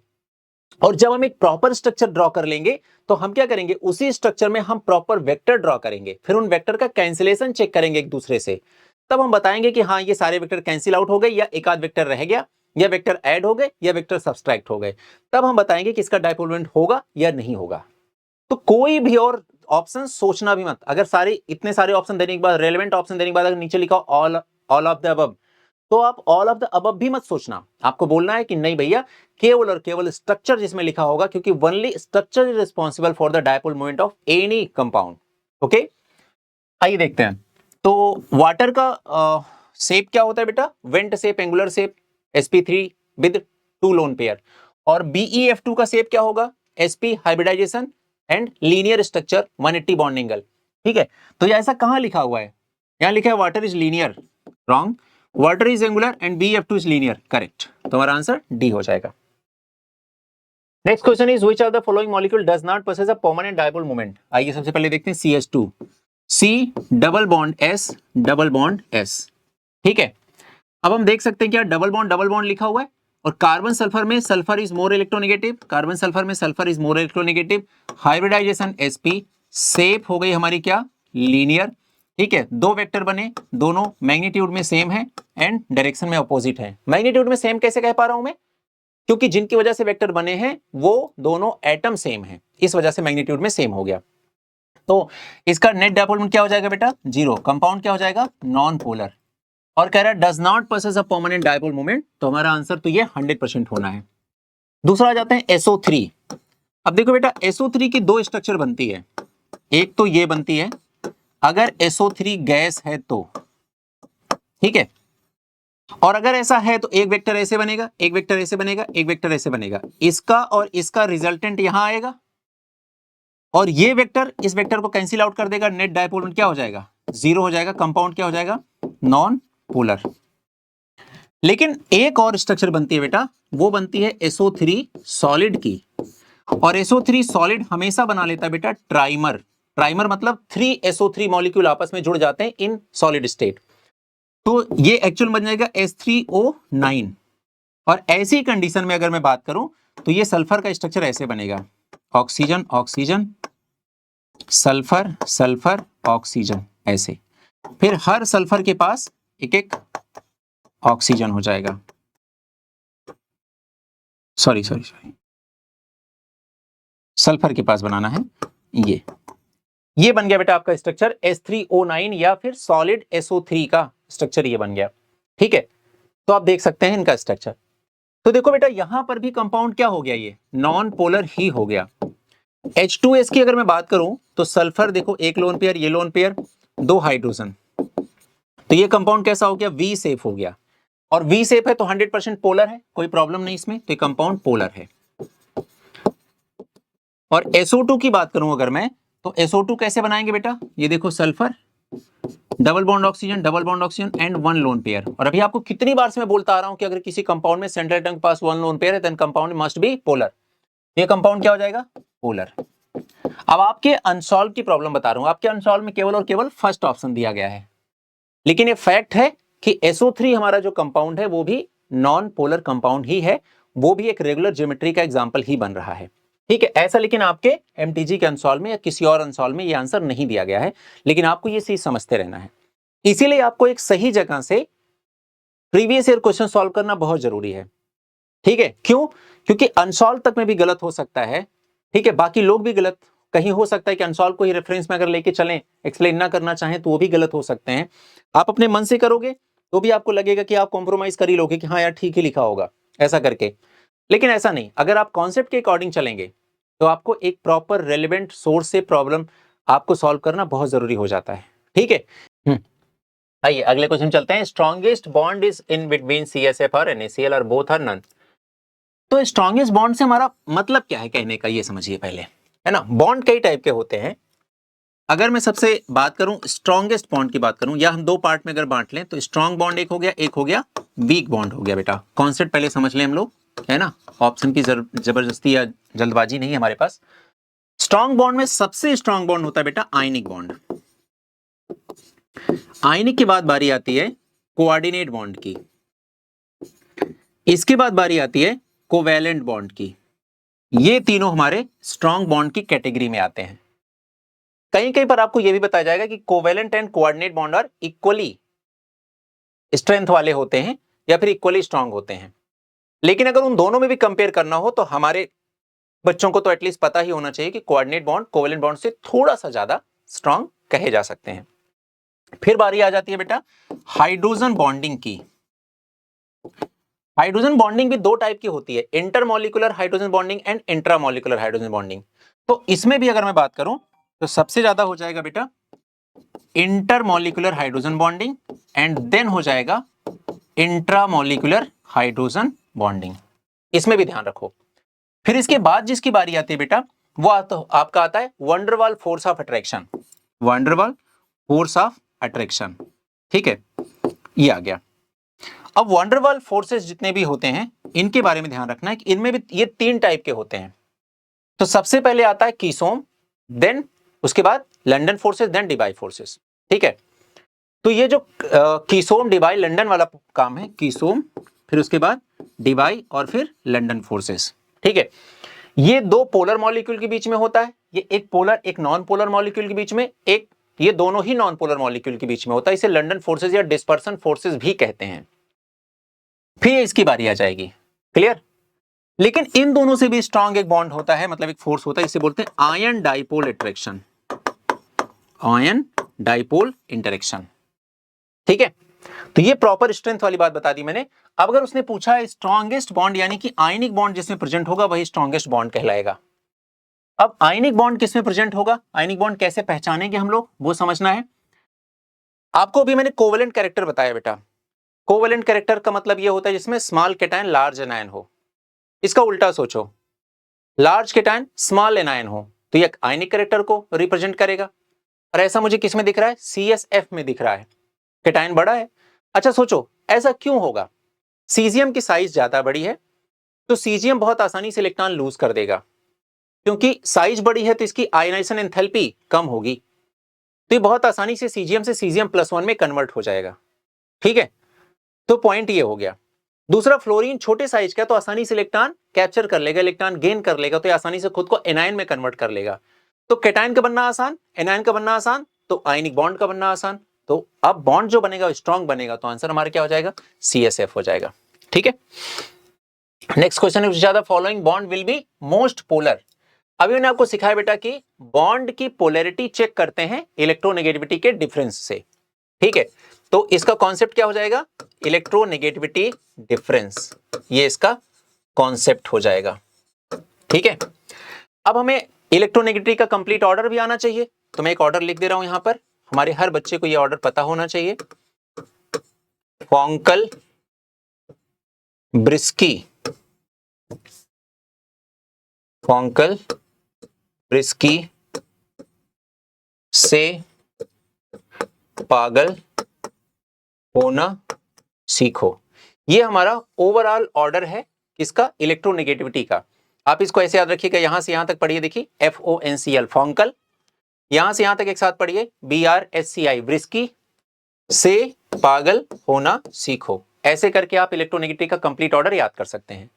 अब जैसे पहले में दिया है इन्होंने NCl, तो आपको बोलना है NCl की इलेक्ट्रोनेगेटिविटी तो ऑलमोस्ट इक्वल होती है, तो इसमें En का डिफरेंस तो 0 आ जाएगा, तो ये आंसर तो बिल्कुल नहीं होगा। फिर नेक्स्ट क्वेश्चन है OF, तो देखो यहां पर O है यहां पर F है, दोनों बहुत पास पास हैं, यानी कि इनके En का डिफरेंस भी बहुत कम होगा। अगला है NF, तो देखो ये F है ये N है, तो डिफरेंस इनके बीच में लगभग इतना आएगा। अगला है NN, तो दोनों ही N है तो इनके बीच में डिफरेंस बिल्कुल 0 ही आएगा। सबसे मैक्सिमम डिफरेंस किसमें देखने को मिल रहा है, N एंड F के बीच में, तो हमारा आंसर C वाला हो जाएगा। आ गया बेटा समझ में सबको, कोई प्रॉब्लम नहीं, चलो बहुत बढ़िया।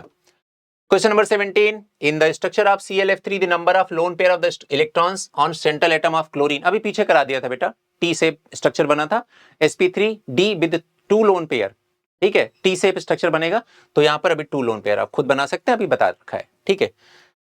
एक्सप्लेन करने के लिए मुझे दोबारा बताने के लिए, आपको पता जब पहले बता चुका हूं तो क्यों, ये वाला भी अभी बता दिया था आपको, predict the correct order of among the following. देखो बेटा valence shell electron pair repulsion theory ये कहती है कि सबसे ज्यादा lone pair and lone pair के बीच में रिपल्सन होता है, then lone pair bond pair के बीच में, एंड सबसे मिनिमम रिपल्सन होता है बॉन्ड पेयर के बीच में। ऐसा valence shell electron pair repulsion theory का कहना है। तो हमारा जो आंसर होगा वो हो जाएगा lone pair lone pair lone pair bond pair bond pair bond pair, यानी कि थर्ड आंसर।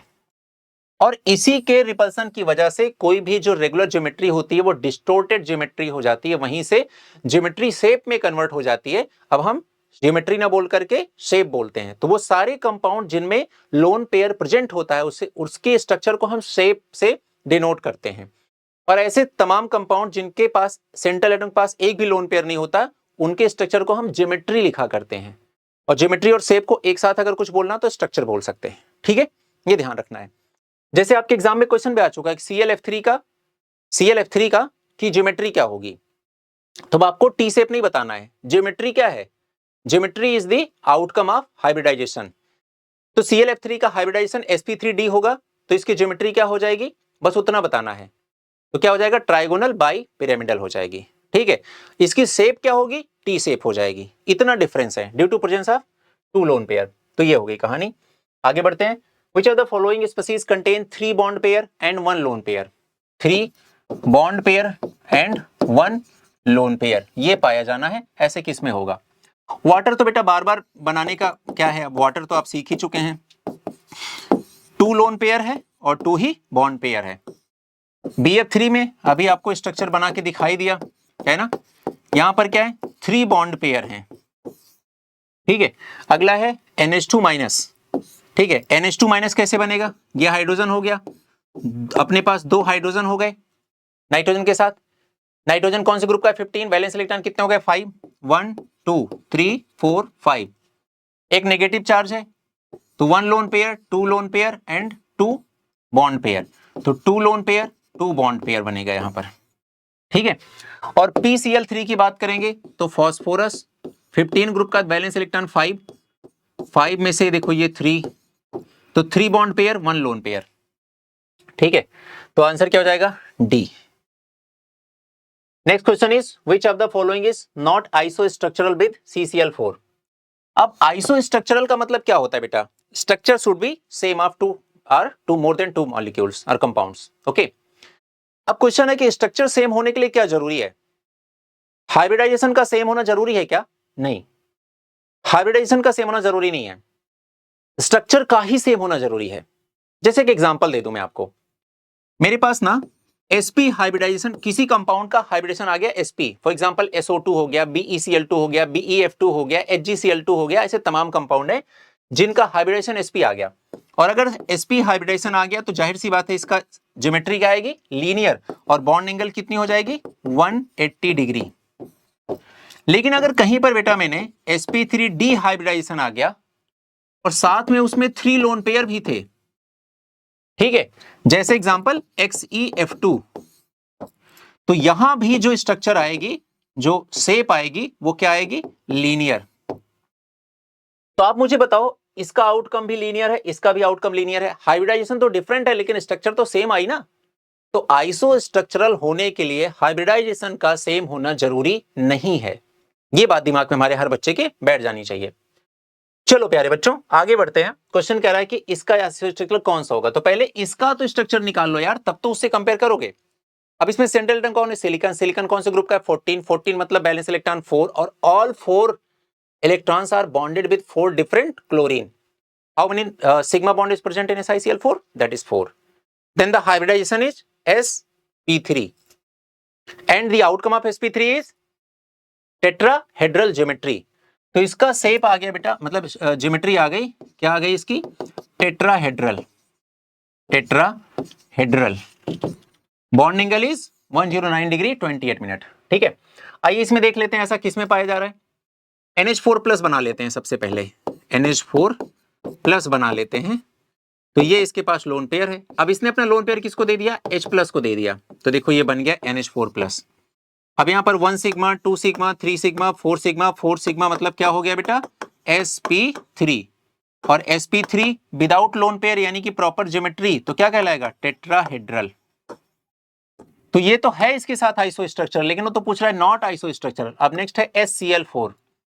SCl4 मतलब sulphur is the central atom, और sulphur belongs to group 16, valence electron 6। ठीक है, और 6 में से 4 इलेक्ट्रॉन तो किसके साथ बॉन्डेड है, 4 डिफरेंट क्लोरीन के साथ, और एक लोन पेयर रह गया इसके पास। ठीक है, तो मैंने बनाया एक Cl Cl Cl and Cl। ठीक है, और एक लोन पेयर यहां बना दिया। क्लियर? देखो बन गया HCl4, 4 sigma 1 lone pair, sp3d, hybridisation is sp3d with 1 lone pair. और अभी आपको क्या सिखाया? सीसा शेप, तो सीसा शेप बन गया यहां पर। तो ये तो टेट्राहेड्रल है, जबकि ये तो सीसा शेप है, तो ये तो इससे मैच नहीं हुआ। ठीक है, अब अपने पास 2 स्ट्रक्चर और हैं, उनको भी बना लेते हैं कहीं साइड में। यहां पर बना लेते हैं SO4-2, ये हो गया स्ट्रक्चर, और PO4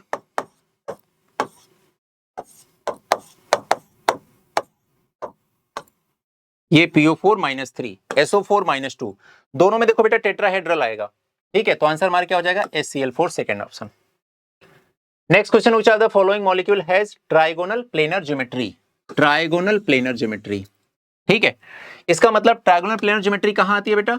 sp2 हाइब्रिडाइजेशन का आउटकम है, जिसमें कि हम बॉन्ड एंगल देखते हैं 120 डिग्री। ठीक है, ये देखते हैं। तो देखिए BF3 साफ साफ यही हमारा आंसर दिख रहा है। कितनी बार मैं आपको ये बना के समझा चुका हूं। ठीक है, यही आंसर हो जाएगा। IF3 का देख लेते हैं। Iodine 1 2 3 4 5 6 7, iodine belongs to 17 group, तो बैलेंस इलेक्ट्रॉन 7 हो गए, 7 में से 3 फ्लोरीन तो मैंने ऐसे ऐड कर दिया। ठीक है, और उसके बाद कितने लोन पेयर बच गए? 2 लोन पेयर, तो 3 sigma plus 2 lone pair. 3 plus 2 कितना होता है? 5। 5 से हाइब्रिडेशन कैसे निकालेंगे? देखो मैं कैसे निकालता हूं, S कभी भी 2 नहीं हो सकता, S केवल एक ही होगा, क्योंकि S में ऑर्बिटल ही 1 ही होता है। P में केवल 3 ऑर्बिटल होते हैं, इसलिए मैक्सिमम P3 ही लिखेंगे, कभी भी किसी भी हाइब्रिडाइजेशन में sp4 नहीं लिखेंगे। तो 5 को हम कैसे बांटेंगे? 1 S हो गए, 3 P हो गए, एक D हो गया, sp3d हो गया। sp3d with 2 lone pair, shape क्या बनेगा? C सा शेप, फिर T शेप, फिर लीनियर। अभी यही सिखाया था ना, 1 2 3, तो 2 के साथ बनेगा T शेप। तो ये आयोडीन हो जाएगा, इधर एक फ्लोरीन, इधर एक फ्लोरीन, और एक नीचे फ्लोरीन। और जो 2 लोन पेयर होंगे, एक लोन पेयर ऐसे और एक लोन पेयर ऐसे। ठीक है, ये हो जाएगा एक लोन पेयर ऐसे। ये बन गया हमारा IF3 बेटा। ठीक है, और कोई स्ट्रक्चर तो बताने लायक है नहीं, ये पिरामिडल होगा, ये भी पिरामिडल होगा। Next question is in NO3 minus ion the number of bond pair and lone pair of electron in nitrogen atom. तो बेटा बहुत आसान है यार, ये देखो NO3 कैसे बनाएंगे हम लोग। पहली बात ध्यान रखें, ऐसे कंपाउंड जिसमें सेंट्रल एटम के पास ऑक्सीजन हो और ऑक्सीजन के पास नेगेटिव चार्ज लगा हो, उनके स्ट्रक्चर बनाते समय एकदम दिमाग में बिठा लें कि जितने भी अपने पास नेगेटिव चार्ज लगे होंगे, उतने ऑक्सीजन सिंगल बॉन्ड से जोड़ के उसके ऊपर नेगेटिव चार्ज लगा देना है। पहले ये ध्यान रखना है। तो मेरे पास NO3 माइनस देखो एक नेगेटिव चार्ज है, तो एक ऑक्सीजन को तो सिंगल बॉन्ड से जोड़ के उसके ऊपर नेगेटिव चार्ज लगा लो। बचे 2 ऑक्सीजन, एक को डबल बॉन्ड से कनेक्ट कर दिया, एक को कोऑर्डिनेट बॉन्ड से। किसी बच्चे के मन में ये तो नहीं आ रहा है कि इस नाइट्रोजन और इस ऑक्सीजन के बीच में डबल बॉन्ड क्यों नहीं बनाया? अगर मैं ऐसा करता तो नाइट्रोजन बना रहा होता 5 बॉन्ड, 5 बॉन्ड से हो जाते 10 इलेक्ट्रॉन, क्योंकि एक कोवेलेंट बॉन्ड में 2 इलेक्ट्रॉन होते हैं। 10 इलेक्ट्रॉन का मतलब हो गया कि आपने ऑक्टेट रूल वायलेट कर दिया। आपको पता होना चाहिए कि सेकंड पीरियड एलिमेंट में किसी भी एलिमेंट के पास ये कैपेसिटी नहीं है कि वो मोर देन 8 इलेक्ट्रॉन कैरी कर सके, due to absence of vacant orbital, vacant D orbital. कुल मिला के वो अपने ऑक्टेट को एक्सटेंड नहीं कर सकता है ना? तो ये ध्यान रखना है। तो ये प्रॉपर स्ट्रक्चर हो गई। अब मुझे बताना है कितने लोन पेयर कितने बॉन्ड पेयर है। तो नाइट्रोजन है 0 लोन पेयर, ठीक है, और बॉन्ड पेयर कितने हैं? 1 2 3 4, तो 4 तो हो गए बॉन्ड पेयर प्लस 0 हो गया लोन पेयर। तो यहां पर 4 + 0, ये डी आंसर हो गया हमारा। Next question is in which of the following bond angle is maximum. अब मैक्सिमम बॉन्ड एंगल कैसे निकालेंगे? अभी मैंने आपको क्या सिखाया, सबसे पहले हम क्या निकालते हैं? हाइब्रिडाइजेशन देखते हैं। तो अमोनिया का हाइब्रिडेशन आएगा sp3 विद 1 लोन पेयर। अभी मैंने पीछे बताया था शेप क्या बनेगा, पिरामिडल बनेगा। बॉन्ड एंगल कितना हो जाएगा? 107 डिग्री। कंपाउंड कैसा होगा? पोलर होगा। इतनी इंफॉर्मेशन मैंने आपको ऑलरेडी अलग अलग जगह पर बता रखी है, तो एक ही जगह मैंने कंप्लीट कर दिया, कंपाइल कर दिया। NH4+ का हाइब्रिडाइजेशन हो जाएगा sp3 विद 0 लोन पेयर। अभी पीछे इसका स्ट्रक्चर बनाया था, इसलिए दोबारा नहीं बना रहा हूं। स्ट्रक्चर हो जाएगा इसका tetrahedral, tetrahedral. Bond angle 109 degree हो जाएगा, ठीक है, और कंपाउंड हो जाएगा नॉन पोलर। एक रेगुलर ज्योमेट्री का एग्जांपल बनेगा। PCl3 में हाइब्रिडेशन आएगा sp3 विद 1 लोन पेयर। ये भी क्या बनेगा? पिरामिडल बनेगा, ठीक है। पिरामिडल बनेगा, इसका भी बॉन्ड एंगल अप्रॉक्स 107 डिग्री आएगा। अप्रॉक्स अभी मैंने क्लियर नहीं बता रहा हूं, क्योंकि अगर अभी मैं देखूंगा किसी दो का सेम दिखेगा तो कंपेयर भी करूंगा, तो बस ऐसे मत सोचना कि बस आंसर आ गया, नहीं, ये सब ड्रामा नहीं करना है। PCl3 में फॉस्फोरस सेंट्रल एटम, उसके पास एक लोन पेयर है, और अगर एक लोन पेयर है तो 100% वो कंपाउंड क्या होगा, पोलर कंपाउंड होगा। साथ साथ में मैं आपको पोलर नॉन पोलर भी सिखा रहा हूं, यानी कि डायपोल मोमेंट से रिलेटेड। HCl2 में सल्फर के पास देखो एक लोन पेयर है, दो लोन पेयर और दो क्लोरीन है, ठीक है। तो यहां पर देखो दो लोन पेयर और दो बॉन्ड पेयर, तो क्या हो गया, 4 से क्या बन गया, sp3 विद 2 लोन पेयर आ गया। और sp3 विद 2 लोन पेयर का मतलब आपको समझ में आना चाहिए कि कौन सा शेप बनेगा, वी शेप या फिर वेंट शेप या फिर एंगुलर शेप, जैसे कि किसका बना था बेटा, फट से बोलो, वाटर का। और बॉन्ड एंगल कितनी आई थी, 105 डिग्री, ठीक है, समझ में आ गई बात। कह रहा है मैक्सिमम बॉन्ड एंगल किस में पाया जा रहा है, मुझे तो दिख रहा है साफ साफ 109 डिग्री वाला, तो मैं तो आंसर टिक कर दूंगा NH4+, आप अपना देख लो। आगे बात समझ में ना, ठीक है, सारा समझा दिया मैंने बहुत डिटेल में। Next question is the BCl3 is a planar molecule whereas the NCl3 is the pyramidal molecule. हाँ तो ठीक है, BCl3 प्लेनर मॉलिक्यूल क्यों है, हम सबको पता है BCl3 एक रेगुलर ज्योमेट्री है जिसमें बोरान के पास कोई लोन पेयर नहीं है, तो sp2 हाइब्रिडाइजेशन का जो आउटकम आएगा वो BCl3 का ट्राइगोनल प्लेनर आएगा, बॉन्ड एंगल 120 डिग्री होगी, सारे के सारे बॉन्ड्स एक दूसरे से मैक्सिमम डिस्टेंस पर प्रेजेंट होंगे ताकि उनके बीच में मिनिमम रिपल्सन हो सके। जबकि NCl3 में नाइट्रोजन के पास एक लोन पेयर है और इस वजह से उसकी रेगुलर ज्योमेट्री नहीं रह जाएगी, ठीक है, और वो लोन पेयर उस शेप को, उस ज्योमेट्री को डिस्टोर्ट करने की कोशिश करेगा, फाइनली उसका पिरामिडल शेप हो जाएगा। अब इस कॉन्सेप्ट को सीखने के बाद आइए हम देखते हैं options. Nitrogen atom is smaller then boron atom, ये तो कोई रीजन नहीं रहा, कोई प्लेनर है कोई पिरामिडल, इसमें फिर सेंट्रल एटम का छोटा बड़ा होना। BCl3 has no lone pair but NCl3 has a lone pair of electron, ये अभी के लिए तो ठीक है। अब देख रहे हो मैंने अभी क्या बोला, अभी के लिए ठीक है कि, तो ये नहीं कि बस अब मैं इतना इमोशनल हो जाऊं, इतना एक्साइटेड हो जाऊं कि मैं तुरंत अपना OMR फिल कर दूं, नहीं। एग्जाम में क्वेश्चन सॉल्व करते समय जब तक लास्ट ऑप्शन तक नहीं पहुंच जाएंगे तब तक कभी भी हम अपना फाइनल आंसर सबमिट नहीं करेंगे। ये एक चतुर बच्चे की निशानी होती है, ये एक सिलेक्शन लेने वाले बच्चे की निशानी होती है, ठीक है। क्योंकि क्या हो सकता है कि अगले ऑप्शन में ये बात तो लिखी ही हो, साथ में एक दो कुछ ऐसे पॉइंट्स या ऐसे वर्ड्स या ऐसे टर्म्स इस्तेमाल किए गए हैं जो इस ऑप्शन को और खूबसूरत बना रहे हो, ठीक है, इस वजह से रुकना है। नेक्स्ट है BCl bond is more polar than NCl bond. क्या बेटा किसी का स्ट्रक्चर टेट्राहेड्रल और ट्राइगोनल प्लेनर या फला फला फला स्ट्रक्चर होता है तो इसके पीछे ये रिस्पॉन्सिबल होता है क्योंकि पोलर है नॉन पोलर है, ये तो कभी नहीं होता। अरे पोलर नॉन पोलर स्ट्रक्चर की वजह से होता है, स्ट्रक्चर पोलर नॉन पोलर की वजह से नहीं होता है, ठीक है। ये ऑप्शन तो बहुत ही वाहियात ऑप्शन है, ऐसे ऑप्शन तो होना ही नहीं चाहिए। NCl bond is more covalent than BCl bond, तो किसी के स्ट्रक्चर के लिए कोवेलेंट बॉन्ड होना, पोलर बॉन्ड होना, ये सब तो रिस्पॉन्सिबल फैक्टर नहीं है।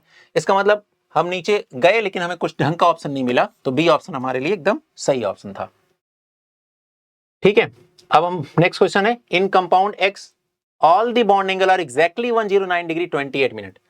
ये बेटा तभी होगा, कॉन्सेप्ट क्या कहता है, ये तभी होगा जब हाइब्रिडाइजेशन sp3 हो और बॉन्ड एंगल तभी 109 डिग्री 28 मिनट होगा। लेकिन केवल हाइब्रिडाइजेशन से काम नहीं चलेगा, ये एक रेगुलर ज्योमेट्री होनी चाहिए, ठीक है। जब तक रेगुलर ज्योमेट्री नहीं होगी तब तक हमारा आंसर ये नहीं हो सकता। रेगुलर ज्योमेट्री ही एग्जैक्ट बॉन्ड एंगल प्रोवाइड कर सकती है, ये बात बहुत अच्छे से याद रहे, तभी तो उसका नाम है रेगुलर ज्योमेट्री, ठीक है। हर दो एटम आपस में एक प्रॉपर एंगल पे ही रहेंगे। और रेगुलर ज्योमेट्री क्या होती है बेटा, central atom have 0 lone pair and all the terminal atoms are same, ऐसा होता है। तो पहला है क्लोरोमीथेन मतलब CCl4, अगला है कार्बन, नहीं क्लोरोमीथेन लिखा हुआ है, अच्छा CH3Cl, क्योंकि मीथेन का फॉर्मूला CH4 होता है, उसमें से एक हाइड्रोजन रिप्लेस करके हमने क्लोरीन लिख दिया। कार्बन टेट्राक्लोराइड, आयोडोफॉर्म का फॉर्मूला क्या होता है बेटा, CHI3, एंड क्लोरोफॉर्म का फॉर्मूला CHCl3। ये ऑप्शंस है। मुझे बता दो बेटा कहां पर रेगुलर ज्योमेट्री दिख रही है आपको, अब तो बहुत तेजी से बता सकते हो कि अपने पास सेकंड वाले में रेगुलर ज्योमेट्री दिख रही है, CCl4 है ना। तो हम लोग क्या करेंगे, यहां पर हम देखेंगे कि CCl4 हमारा आंसर हो जाएगा क्योंकि इसके सेंट्रल एटम के पास 0 लोन पेयर और सारे टर्मिनल एटम सेम है, तो यही हमारा एग्जैक्ट आंसर हो जाएगा। यहां पर देखो 0 लोन पेयर तो इन तीनों में है, लेकिन टर्मिनल एटम सेम नहीं है, तो बॉन्ड एंगल पे कुछ ना कुछ असर तो पड़ेगा ही पड़ेगा। ठीक है, क्योंकि जैसे जैसे टर्मिनल एटम की साइज छोटी बड़ी होगी वैसे वैसे इस बात पे भी असर पड़ेगा कि वो एक दूसरे से रिपल्सन हो रहा है कि नहीं हो रहा है, तो पास रहे कि दूर रहे, तो बॉन्ड एंगल चेंज होना ही होना है। ठीक है, next question is which of the following pair of ions is isoelectronic and isostructural. दोनों होने चाहिए, आइसोइलेक्ट्रॉनिक भी हो और आइसोस्ट्रक्चरल भी हो। ठीक है, तो पहले इसको अपनी जगह पर रहने दीजिए, मैं आपको सिखा दूं। BO3 -3, CO3 -2, ठीक है, और NO3 -1, ये हो गया। अगला हमारे पास PO4 -3, SO4 -2, ClO4 -1। ठीक है, तो एक मेरा सेट ये हो गया, एक सेट ये हो गया। ये दोनों के दोनों आइसो स्ट्रक्चरल भी होते हैं और आइसो इलेक्ट्रॉनिक होते हैं, लेकिन हमारा कोई बच्चा इसको रटेगा नहीं। आइसो इलेक्ट्रॉनिक, अगर मैं कंपाउंड की बात करूं, किसी आयनिक स्पीशीज की बात करूं, एटम की बात नहीं कर रहा हूं, इस तरह के कंपाउंड की बात कर रहा हूं, तो ऐसे कंपाउंड आइसो इलेक्ट्रॉनिक केवल और केवल तभी हो सकते हैं जब उनके सेंट्रल एटम सेम पीरियड को बिलोंग करते हों। जैसे देखो यहां पर बोरान, कार्बन, नाइट्रोजन तीनों सेकेंड पीरियड के हैं। जैसे देखो यहां पर फास्फोरस, सल्फर एंड क्लोरीन तीनों थर्ड पीरियड के हैं। ठीक है, अब आप इनमें अच्छी अच्छी चीजें देखिए। बोरान का एटॉमिक नंबर 5 है, इलेक्ट्रॉन 3 है। कार्बन एटॉमिक नंबर 6 है, तो इलेक्ट्रॉन 2 ही है। तो एटॉमिक नंबर 1 इंक्रीज किया, चार्ज एक कम लग रहा है। इसमें एटॉमिक नंबर 1 और बढ़ गया, तो देखो चार्ज एक और कम हो गया। ठीक है, इसी तरह से इसमें भी है। Clear. Phosphorus atomic number 15, 3 negative charge. यहां पर देखो 16 हुआ, 15 से 16 हुआ, 1 प्रोटॉन बढ़ा, 1 इलेक्ट्रॉन बढ़ा, तो ऊपर एक चार्ज कम हो गया। तो ये सब आइसो इलेक्ट्रॉनिक है। इन सब का हाइब्रिडाइजेशन sp3, सबका सेप बॉन्ड एंगल 109 डिग्री 28 मिनट। ठीक है, सब टेट्राहेड्रल, सबके सब टेट्राहेड्रल। इन सब का हाइब्रिडाइजेशन sp2, ठीक है, सबका बॉन्ड एंगल 120 डिग्री 120 डिग्री, सबके सब ट्राइगोनल प्लेनर। ठीक है, अब आइए देख लेते हैं। तो पहले ही ऑप्शन में मुझे दिख गया कि यहां पर iso electronic and iso structural है। ठीक है, और किसी ऑप्शन में ऐसा नहीं दिख रहा है। हमारे बच्चों को अब इसमें से जो स्ट्रक्चर नहीं अभी तक बनी है वो SO3 -2, यहां भी -2 होगा, और ये ClO3 माइनस। तो आइए ClO3 माइनस बना लें। अभी मैंने आपको क्या सिखाया कि जब सेंट्रल एटम के पास oxygen as a terminal atom जुड़ा हुआ हो और उसके ऊपर नेगेटिव चार्ज लगे हो, तो ऐसे कंपाउंड की स्ट्रक्चर ड्रॉ करते समय जितने नेगेटिव चार्ज हो उतने ऑक्सीजन को सिंगल बॉन्ड से जोड़ के उसके ऊपर नेगेटिव चार्ज लिख दो। तो यहां पर ClO3 माइनस लिखा है, एक नेगेटिव चार्ज है, तो एक क्लोरीन को ऐसे जोड़ देंगे। अब बचे हमारे पास कितने, 2 और क्लोरीन बच गए। तो 1 क्लोरीन ऐसे बन गया और सेकंड क्लोरीन ऐसे बन गया और एक लोन पेयर ऐसे बन गया। ठीक है, क्लोरीन 17 ग्रुप का बैलेंस इलेक्ट्रॉन 7 है, तो 1 2 3 4 5 6 7 सब बैलेंस हो गया। अब मैंने देखा क्लोरीन के पास टोटल कितने सिग्मा बॉन्ड हो गए। यहां पर एक सिग्मा, यहां पर एक सिग्मा, यहां पर एक सिग्मा एंड एक लोन पेयर। तो 3 sigma plus 1 lone pair is equal to 4 4, मतलब sp3 with 1 lone pair is pyramidal. Pyramidal means approx 107 degree bond angle. ठीक है, अप्रॉक्स मैं बोल रहा हूं, जबकि इसका तो आप देख ही रहे हो ये वाली कंडीशन, तो ये कभी भी मैच नहीं करेगा। चलिए next, maximum bond angle at nitrogen is present in the following. चलिए मैं आपको सिखा दूं। सबसे पहले कॉन्सेप्ट NO2। NO2 के अगर मैं स्ट्रक्चर की बात करूं बेटा, तो एक सिंगल इलेक्ट्रॉन ऐसे, एक डबल बॉन्ड ऑक्सीजन ऐसे, एक ऐसे कोऑर्डिनेट बॉन्ड ऑक्सीजन ऐसे, ये NO2 का स्ट्रक्चर है। ठीक है, अब ये NO2 का स्ट्रक्चर है, ध्यान से देखिए। आप देख रहे हैं कि NO2 में नाइट्रोजन के पास, सेंट्रल एटम नाइट्रोजन के पास एक सिंगल इलेक्ट्रॉन है। इस वजह से NO2 को हम लोग क्या बोलते हैं, ऑड इलेक्ट्रॉन स्पीशीज बोलते हैं। क्या बोलेंगे बेटा, ऑड इलेक्ट्रॉन स्पीशीज। अब अगर ये ऑड इलेक्ट्रॉन स्पीशीज है तो अपने ये इस इलेक्ट्रॉन को पेयर करना चाहेगा, तो ये दूसरे NO2 के साथ जुड़ करके N2O4 बना लेगा, यानी कि ये क्या होता है, डाइमेराइज हो जाता है, तो ये डाइमर बनाता है ना। दूसरी बात बेटा, ये चूंकि एक इसके पास सिंगल इलेक्ट्रॉन है, ऑड इलेक्ट्रॉन है, यानी कि अनपेयर्ड इलेक्ट्रॉन है, और किसी भी कंपाउंड में जितने ज्यादा अनपेयर्ड इलेक्ट्रॉन होते हैं वो कंपाउंड मैग्नेट की तरफ उतना ही ज्यादा अट्रैक्ट होता है, और मैग्नेट की तरफ फीवली अट्रैक्ट होने वाले कंपाउंड्स को हम लोग पैरामैग्नेटिक सब्सटेंस के नाम से जानते हैं। तो ये एक पैरामैग्नेटिक सब्सटेंस है, पैरामैग्नेटिक सब्सटेंस है। नेक्स्ट पॉइंट है बेटा, किसी भी कंपाउंड में जितने ज्यादा अनपेयर्ड इलेक्ट्रॉन होते हैं उस कंपाउंड के कलर्ड होने के चांसेस भी उतने ज्यादा बढ़ जाते हैं, और ये एक ब्राउन कलर की गैस है, इस वजह से ब्राउन गैस है। सब चीज बेटा मैंने आपको लॉजिक के साथ सिखाया है। अब आपको समझ में आ रहा होगा कि अपने इस प्लेटफॉर्म पे प्रीवियस ईयर क्वेश्चन सॉल्व करने में एडवांटेज क्या है। मैं अभी आपको सीधा बॉन्ड ऑर्डर पे लेके जा सकता था, मैंने NO2 के बारे में 4 इंपॉर्टेंट बात बताई जो कहीं ना कहीं एग्जाम में किसी न किसी पॉइंट पे आपके लिए इंपॉर्टेंट साबित होंगी और आपके क्वेश्चन को आसान करने में आपकी हेल्प करेंगी। आगे बात समझ में? यहां पर आप एडवांस बन रहे हैं, ठीक है। इसका डायमर क्या बनेगा? N2O4 बन जाएगा, उसमें एक ऑक्सीजन और लगा देंगे तो N2O5 बन जाएगा। खैर आगे बढ़ते हैं। तो इसके पास एक सिंगल इलेक्ट्रॉन है, ठीक है, स्ट्रक्चर आपको दिख रहा है। अब यहां से मैं एक स्ट्रक्चर बना रहा हूं N, ये डबल बॉन्ड ऑक्सीजन, ये कोऑर्डिनेट बॉन्ड ऑक्सीजन, ठीक है। एक सिंगल इलेक्ट्रॉन इस पर था, मैंने क्या कि ये इलेक्ट्रॉन निकाल दिया, गायब कर दिया, तो इस पे क्या लग गया? प्लस, ठीक है ना, चला गया वो इलेक्ट्रॉन, तो ये NO2 प्लस का स्ट्रक्चर बन गया। फिर मैंने देखो एक सिंगल इलेक्ट्रॉन था, double bond oxygen, coordinate bond oxygen, एक सिंगल इलेक्ट्रॉन और ले लिया मैंने, तो ये NO2 माइनस का स्ट्रक्चर बन गया, ठीक है। और एक NO2 का बना के रखा है मैंने, ठीक है बेटा। अब मुझे बताओ अगर मैं इन तीनों में कंपेयर करूं बॉन्ड एंगल, तो आप क्या देखोगे? आप ऐसे देखोगे कि यार इसके सेंट्रल एटम के पास एक भी लोन पेयर नहीं है, जबकि आप ये जानते हो कि bond angle inversely proportional to lone pair होता है, बहुत अच्छे से आपको पता है, ठीक है। तो आप बोलोगे यहां पर तो एक भी इलेक्ट्रॉन नहीं है, तो यहां पर जब लोन पेयर नहीं है, सॉरी एक भी लोन पेयर इलेक्ट्रॉन नहीं है, तो दोनों बॉन्ड जितना चाहेंगे एक दूसरे से मैक्सिमम डिस्टेंस पर होंगे। अच्छा, बॉन्ड एंगल लगभग लगभग इनकी 132 डिग्री के आसपास कुछ तो होती है, आपको रटना नहीं है, इसलिए मैं भी ऐसा डेटा बता रहा हूं ताकि आपको लगे कि मैं भी ज्यादा कॉन्फिडेंट नहीं हूं, ताकि आप उससे कोरिलेट ना करो, आपको बॉन्ड एंगल पता होने की जरूरत नहीं है। तो आप ये बात को समझना कि इसके पास इलेक्ट्रॉन नहीं, तो बॉन्ड दोनों बॉन्ड जो बने एक दूसरे से मैक्सिमम डिस्टेंस पर होंगे, क्योंकि लोन पेयर बॉन्ड पे रिपल्सन नहीं है।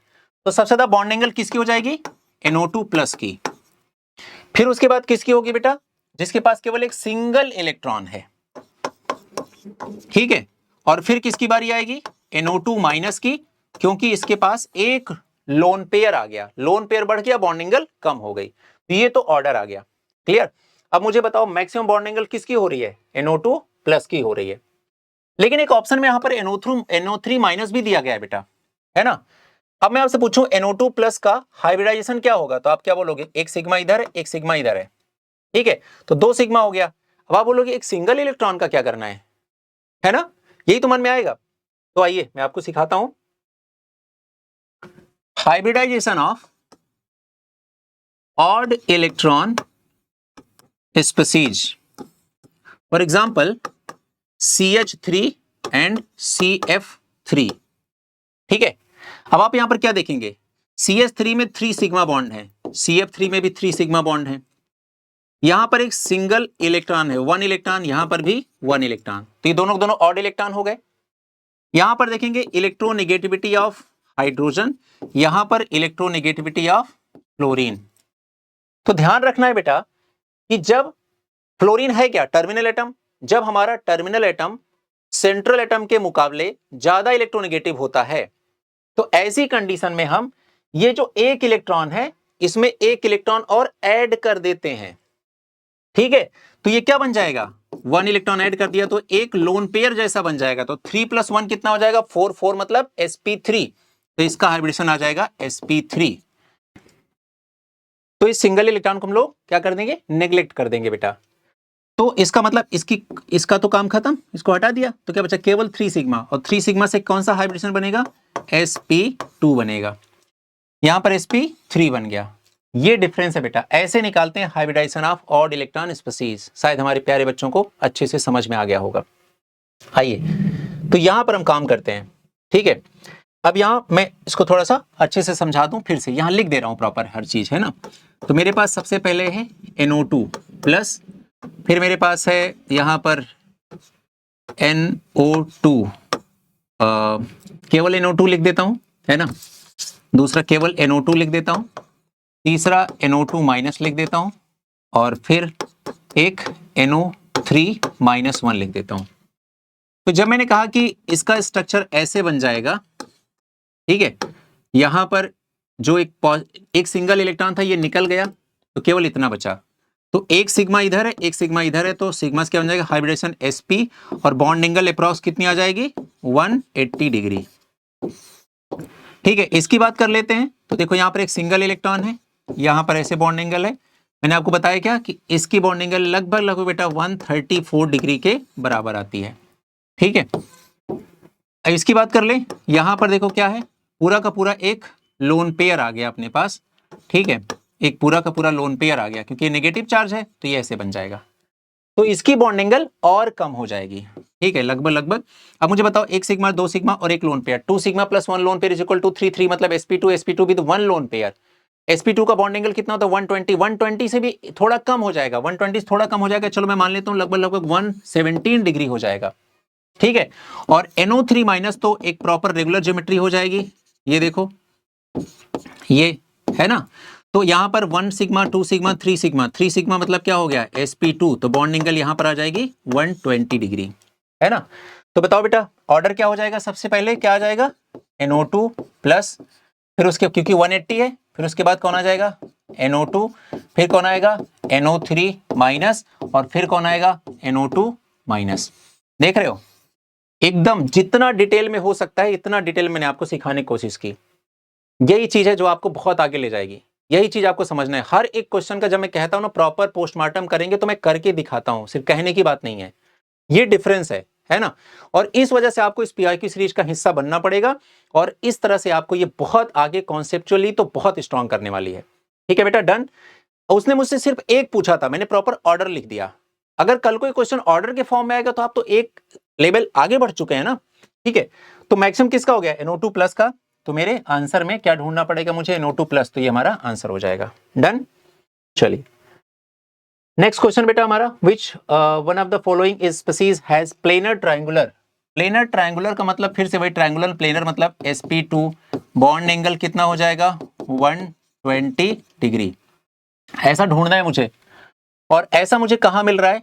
देखो पहला तो N3 माइनस 1 है, N3 माइनस 1 कैसे बनेगा, N ट्रिपल बॉन्ड N, इसके पास एक लोन पेयर बचेगा, ये हम दे देंगे एक दूसरे नाइट्रोजन को दे देंगे। ठीक है, तो ये N3 माइनस बन के तैयार हो गया। NO3 माइनस का भी पीछे स्ट्रक्चर बनाया था, तो ये हो जाएगा N डबल बॉन्ड O, ये कोऑर्डिनेट बॉन्ड ऑक्सीजन और ये ऑक्सीजन। ठीक है, तो ये NO3 माइनस 1, सॉरी इसको क्या करना है, एक single bond oxygen negative charge, ये NO3 माइनस 1।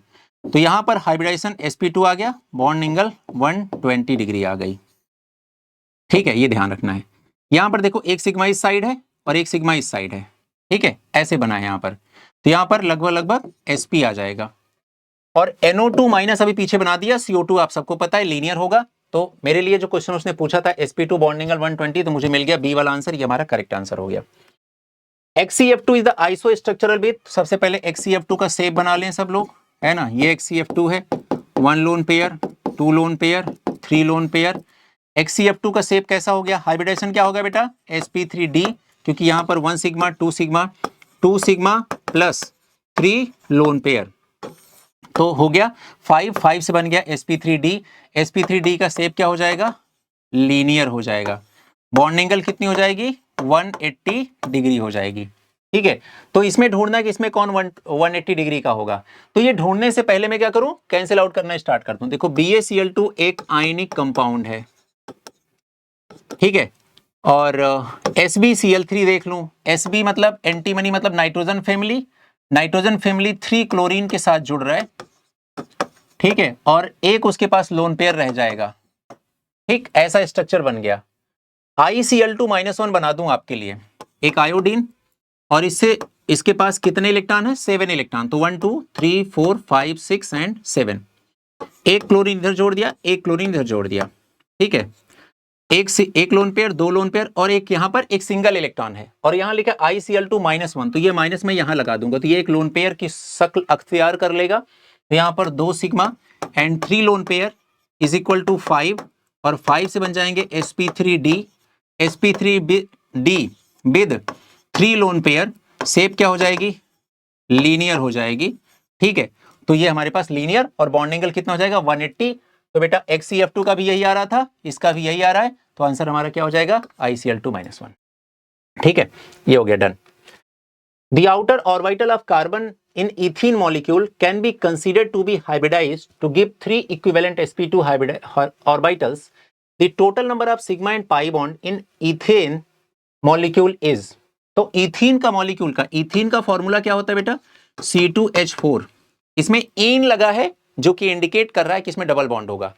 तो यहां पर हम लिखेंगे कार्बन, डबल बॉन्ड कार्बन, और यहां पर hydrogen hydrogen hydrogen and hydrogen. ठीक है, ये सिग्मा ये सिग्मा ये सिग्मा ये पाई ये सिग्मा ये सिग्मा। डबल बॉन्ड में हमेशा हमें ध्यान रखना, एक सिंगल बॉन्ड हमेशा सिग्मा होता है, एक डबल बॉन्ड में एक सिग्मा एक पाई, एक ट्रिपल बॉन्ड में एक सिग्मा एंड 2 पाई। ठीक है, ये ध्यान रखना है बेटा। तो हमने देखा बॉन्ड कितने बना लो, सिग्मा तो हमेशा एक ही बनेंगे, ये सीखा हमने। और यहां पर हमें दिख रहा है कि 1 2 3 4 5 तो सिग्मा हो गए प्लस 1 पाई बॉन्ड हो गया। ठीक है, तो यहां पर कहां लिखा है 5 सिग्मा 1 पाई, ये लिखा हुआ है, तो आंसर सी हो जाएगा। Next question is in which of the following pair both the species have sp3 hybridisation. ठीक है, आप थोड़ा सा स्मार्ट बनने की कोशिश करेंगे। sp3 जैसे bf3 कितनी बार मैंने आपको सिखाया, sp2 आ रहा था। bf3 कितनी बार सिखाया, sp2 आ रहा था। BeH2 साफ साफ दिख रहा है कि इसमें sp आ जाएगा, तो आंसर हमारा दिख गया कि B आ जाएगा। आगे बात समझ में, मैं बार बार आपको सिखा रहा हूं बेटा, जो क्वेश्चन पूछ रहा है उसका जो कंट्रास्टिंग कैरेक्टर, उसका जो कॉम्प्लीमेंट्री कैरेक्टर है, उसकी इंफॉर्मेशन, उसकी नॉलेज, उसका कॉन्सेप्ट भी हमारा बहुत अच्छा होना चाहिए। यानी कि जस्ट ऑपोजिट कैरेक्टर, जैसे पोलर क्वेश्चन पूछ रहा है तो नॉन पोलर पता हो। ठीक है, पैरामैग्नेटिक पूछ रहा है तो डायमैग्नेटिक भी पता हो। अगर एक का हाइब्रिडेशन पूछ रहा है तो बाकी का भी पता हो। तो इस तरह से हम सिलेक्ट और नेग्लेक्ट करके इस तरह के आंसर निकाल सकते हैं। In which of the following is pair is isostructural, that is having the same shape and the hybridization. Okay, shape and hybridization both should be same. अब मुझे यहां पर दिख रहा है कि NO3-1 का अभी मैंने निकाला sp2 trigonal planar, bond angle 120। ठीक है, अमोनिया का भी मैंने बहुत अच्छे से बताया आपको sp3। ठीक है, sp3 के साथ साथ शेप कैसा, पिरामिडल, बॉन्ड एंगल 107 डिग्री, और दोनों का सेम तो नहीं हुआ। ठीक है, यहां पर अगर मैं बात करूं NF3 BF3, तो BF3 का भी क्या आएगा, sp2 आ जाएगा, एंड NF3 का क्या आ जाएगा, sp3 आ जाएगा। तो ये भी गड़बड़ हो गया। ठीक है, एक ये वाला स्ट्रक्चर मुझे बिल्कुल सही दिख रहा है, BF4-1 NH4+। तो NH4+ तो अभी मैंने पीछे बना दिया था आपके लिए। ठीक है, ये हो गया हाइड्रोजन हाइड्रोजन हाइड्रोजन। ठीक है, तो 4 सिग्मा से sp3 और sp3 से टेट्राहेड्रल, और बॉन्ड एंगल 109 डिग्री।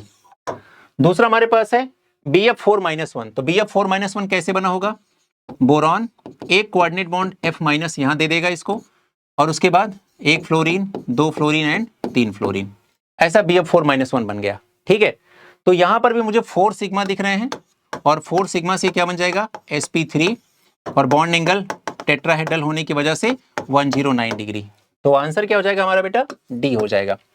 अब BrCl3 ना बताऊं तो मजा ही नहीं आएगा मुझे। तो ब्रोमीन ये हो गया है ना, ब्रोमीन कौन से ग्रुप का है बेटा, 17, तो वैलेंस इलेक्ट्रॉन कितने हो जाएंगे, 7।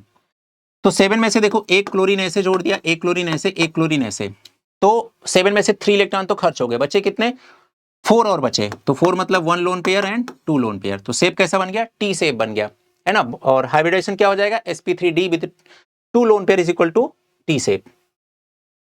Next question, which are the following ion from the list given below that have the geometry that is explained by the same hybridization of orbitals NO2-1, NO3-1, NH2-1, NH4+ and HCl-।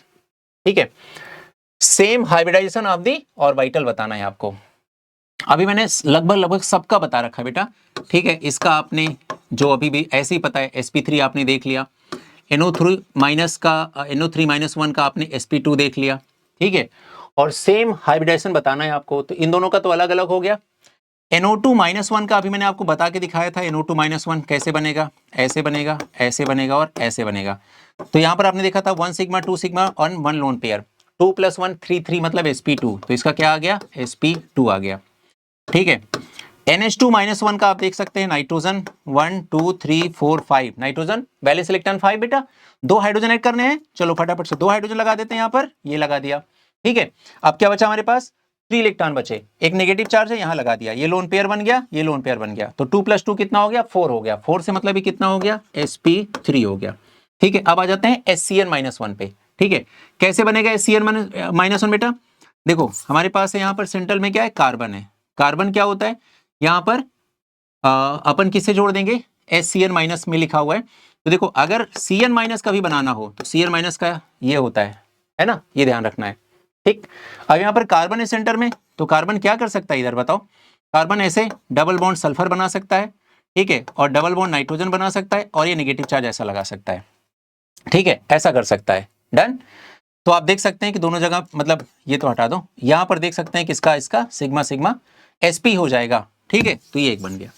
अब उसने पूछा है कि same hybridisation को represent कर रहा हो, तो मुझे लग रहा है कि बेटा ये sp3 ये sp3, तो NH2-1 sp3 होगा ना NH2-1 का, हाँ, तो NH2-1 NH4+, ऐसा कहीं दिख रहा है, ऐसा NO2 ऐसा नहीं दिख रहा है। तो दूसरा देख लेते हैं, इसका sp2 इसका sp2 है, ठीक है ना, NO2-1 और NO3-1, तो NO2-1 NO3-1 ये मिल गया, ये हमारा आंसर हो गया। Next question is, in which of the following pair of the molecular ion the central atom have sp2 hybridisation. ठीक है, अब तो बेटा अब आसान हो गया आपके लिए, इसका तो sp3 होगा, ये हमने हटा दिया, ठीक है, और इसका तो sp3 होगा, ये भी हटा दिया, इसका sp2 होगा, ठीक है, इसका sp2 होगा, ठीक, और ये तो होगा नहीं आंसर, ये होगा नहीं क्योंकि उसने पूछा है sp2, दो ऑप्शन तो हमारे हट गए, ये दो बचे हमारे पास, दोनों BF3 sp2 है, ठीक है। अब NO2 माइनस NH2 माइनस, अभी पीछे सिखाया मैंने आपको NO2 माइनस का, NO2 का स्ट्रक्चर कैसे बनेगा, ये देखो NO2-1 ऐसे बनेगा, 1 सिग्मा 2 सिग्मा 1 लोन पेयर, 3 मतलब sp2, तो देखो इसका भी sp2 आ गया, तो आंसर हमारा बी हो गया, ठीक है, done. Next is, in which of the following molecule the central atom does not have sp3 hybridization।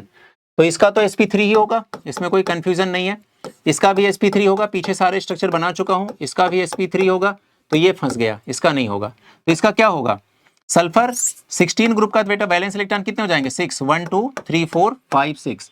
अब एक फ्लोरीन यहां पर, एक फ्लोरीन यहां पर, एक फ्लोरीन यहां पर, एक फ्लोरीन यहां पर, एक लोन पेयर, तो 1 2 3 4 sigma 1 lone pair is equal to 5 is equal to sp3d, sp3d with 1 lone pair is equal to trigon, क्या हो जाएगा, टी सेफ, सॉरी क्या हो जाएगा, सीसा सेफ हो जाएगा, है ना, सीसा सेफ हो जाएगा। तो कैसे बनाएंगे, S F F F and F and 1 lone pair, ठीक है, ये हमारा आंसर हो जाएगा, ठीक है, डन बेटा, समझ में आ रहा है सब अच्छे से। Some of the properties of two species NO3- and H3O+ are described below. Which one of the following is correct? Dissimilar in hybridization. अच्छा तो ठीक है, पहले प्रॉपर्टीज पता कर लेते हैं।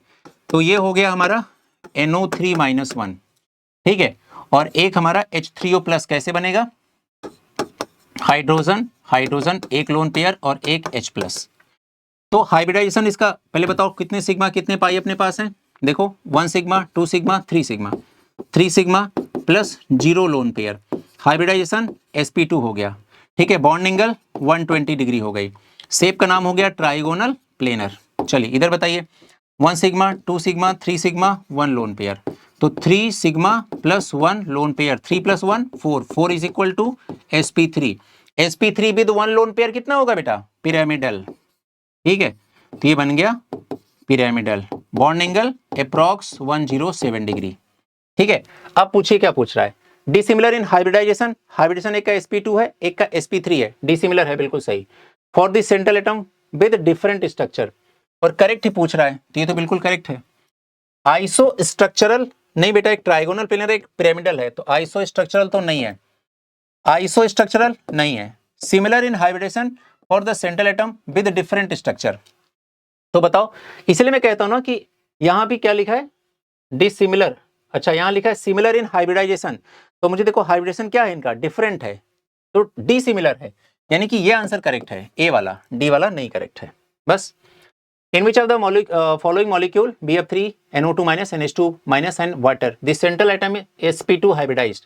अब तो बेटा सबको पता चल गया होगा, इतनी बार बना चुका हूं, ये sp2 हो गया, NO2- NH2- एंड वाटर, ये sp3 हो गया, ठीक है, sp2 पूछ रहा है तो वाटर ऑप्शन में नहीं होना चाहिए, यहां पर sp3 है, ये नहीं, ये नहीं, ठीक है, ये दो तो खट गए।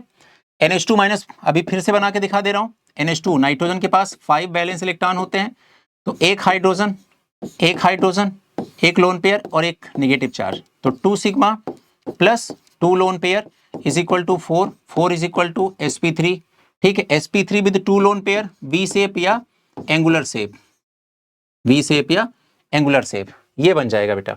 ठीक है, तो इसका वी शेप या एंगुलर शेप हो जाएगा, ध्यान रखना है हमें। बताओ बेटा, अब इसका क्या आ गया, टोटल हाइब्रिडेशन क्या गया, sp3 आ गया, किसका, NH2 माइनस का, तो इसका तो sp3 आ गया। ठीक है, तो sp3 आने की वजह से NH2 माइनस भी हटा दो, तो इस वजह से ये भी नहीं होगा, तो आंसर क्या हो जाएगा, ये सी वाला हो जाएगा, correct. In which of the following species has a linear shape, और लीनियर शेप तो हमारे बच्चों को पता चली गया है। ठीक है, NO2 प्लस, अभी मैंने आपके सामने स्ट्रक्चर बनाया था पीछे, है ना, तो आंसर ये हो जाएगा।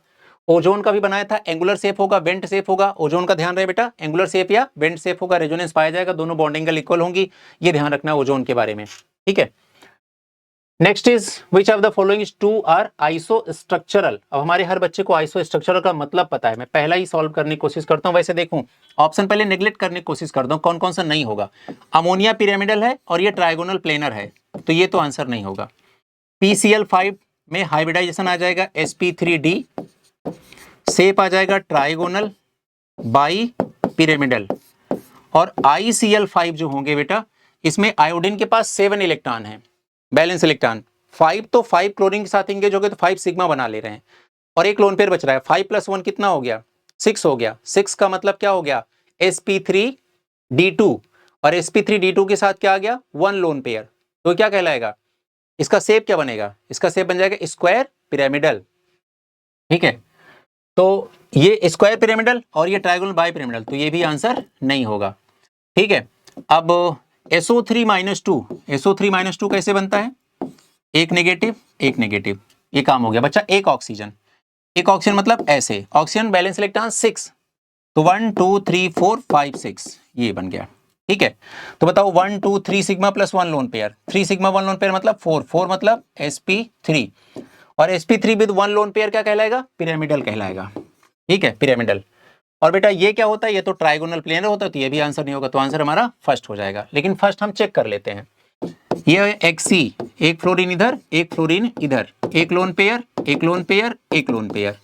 ठीक है, ये बन गया हाइब्रिडाइजेशन sp3d, और शेप बन गया लीनियर।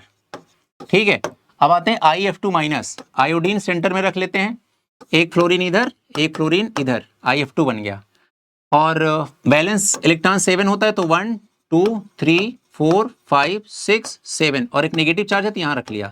देखो बेटा, सब इसमें भी तो वही आ रहा है, 3 lone pair plus 2 sigma is equal to 5, और 5 से sp3d, ऐसा करके आंसर आ जाएगा, या फिर लीनियर आ जाएगा, तो आंसर हमारा फर्स्ट हो जाएगा। ठीक है, next is the bond length between hybridised carbon atom and other carbon atom is minimum in. ठीक है, तो पहले आप समझ लें कि हमारे पास हाइड्रोकार्बन की मैं थोड़ी सी बात कर लूं बेटा। हाइड्रोकार्बन का मतलब क्या होता है, compounds having only 2 atoms, carbon and hydrogen, 2 variety of atoms, carbon and hydrogen, और ये 2 टाइप के होते हैं, एक होता है सैचुरेटेड और एक होता है अनसैचुरेटेड। ठीक है, सैचुरेटेड में केवल एक एग्जांपल आएगा, उसका नाम है एल्केन, जिसकी पहचान है कार्बन सिंगल बॉन्ड कार्बन का पाया जाना। अनसैचुरेटेड में 2 एग्जांपल आएंगे, एक आएगा एल्कीन, एक आएगा एल्काइन। एल्कीन में कार्बन डबल बॉन्ड कार्बन पाया जाएगा, अल्काइन में कार्बन ट्रिपल बॉन्ड कार्बन पाया जाएगा। ठीक है ना, ये बात ध्यान रखनी है। अब बच्चा इस बात को देखिए, कह रहा है मिनिमम कार्बन कार्बन क्या कह रहा है, बॉन्ड लेंथ। ठीक है, तो बेटा ये सिंगल बॉन्ड है, ये डबल बॉन्ड है, ट्रिपल बॉन्ड है, तो मिनिमम बॉन्ड लेंथ तो अल्काइन में पाई जाएगी। अल्काइन मतलब कहाँ है, यहाँ पर देखो आइन इसी में लगा है, तो यही हमारा आंसर हो जाएगा।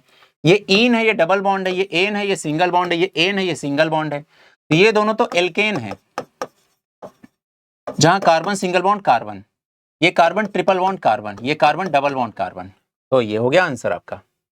Next, which of the following has sp2 hybridization. अब तो हमारे बच्चों को पता चली गया है, C2H4 है ना, बना लो C2H4 का स्ट्रक्चर, ये देखो। ठीक है, तो आप देख रहे हैं यहाँ पर एक सिग्मा और इधर एक सिग्मा, एक पाई, सिग्मा सिग्मा, तो एक कार्बन के चारों तरफ देखो, एक सिग्मा 2 सिग्मा 3 सिग्मा, तो यहाँ पर अगर 3 सिग्मा है तो हाइब्रिडेशन क्या हो जाएगा, sp2 हो जाएगा। ठीक है, ये ध्यान रखना है।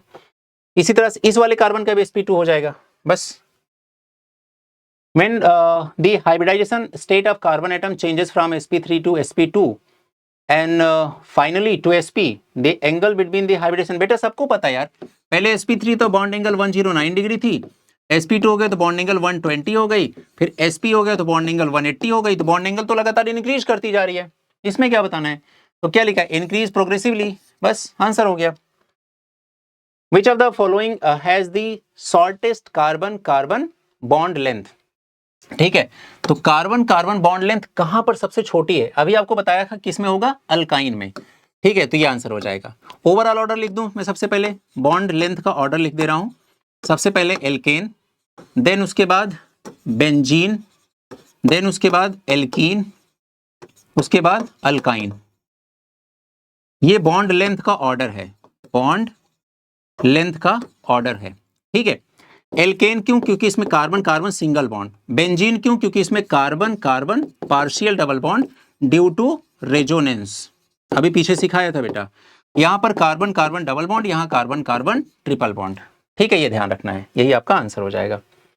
Which structure is linear, CO2, अभी कितनी बार आपने बना रखा है CO2 को, ये देखो हाइब्रिडाइजेशन sp से बॉन्ड एंगल कितना आएगा 180 डिग्री और कहलाएगा क्या, लीनियर कहलाएगा। ठीक है, नेक्स्ट है sp3 हाइब्रिड ऑर्बिटल कंटेन्स, देखो बेटा sp3 में 1s है और 3p है। ठीक है, अगर मुझे परसेंटेज s कैरेक्टर निकालना हो इसमें, तो मुझे बताओ कितने s हैं, 1, s एंड p मिला के कितने हैं, 4, मल्टीप्लाई कितने करेंगे 100 से, क्यों, क्योंकि मुझे परसेंटेज फाइंड आउट करना है, तो आंसर कितना आ जाएगा 25%। ठीक है, तो मुझे बताइए आप sp3 में 1/4 s कैरेक्टर है कि नहीं है, बिल्कुल है। ठीक है, तो यही हमारा आंसर हो जाएगा।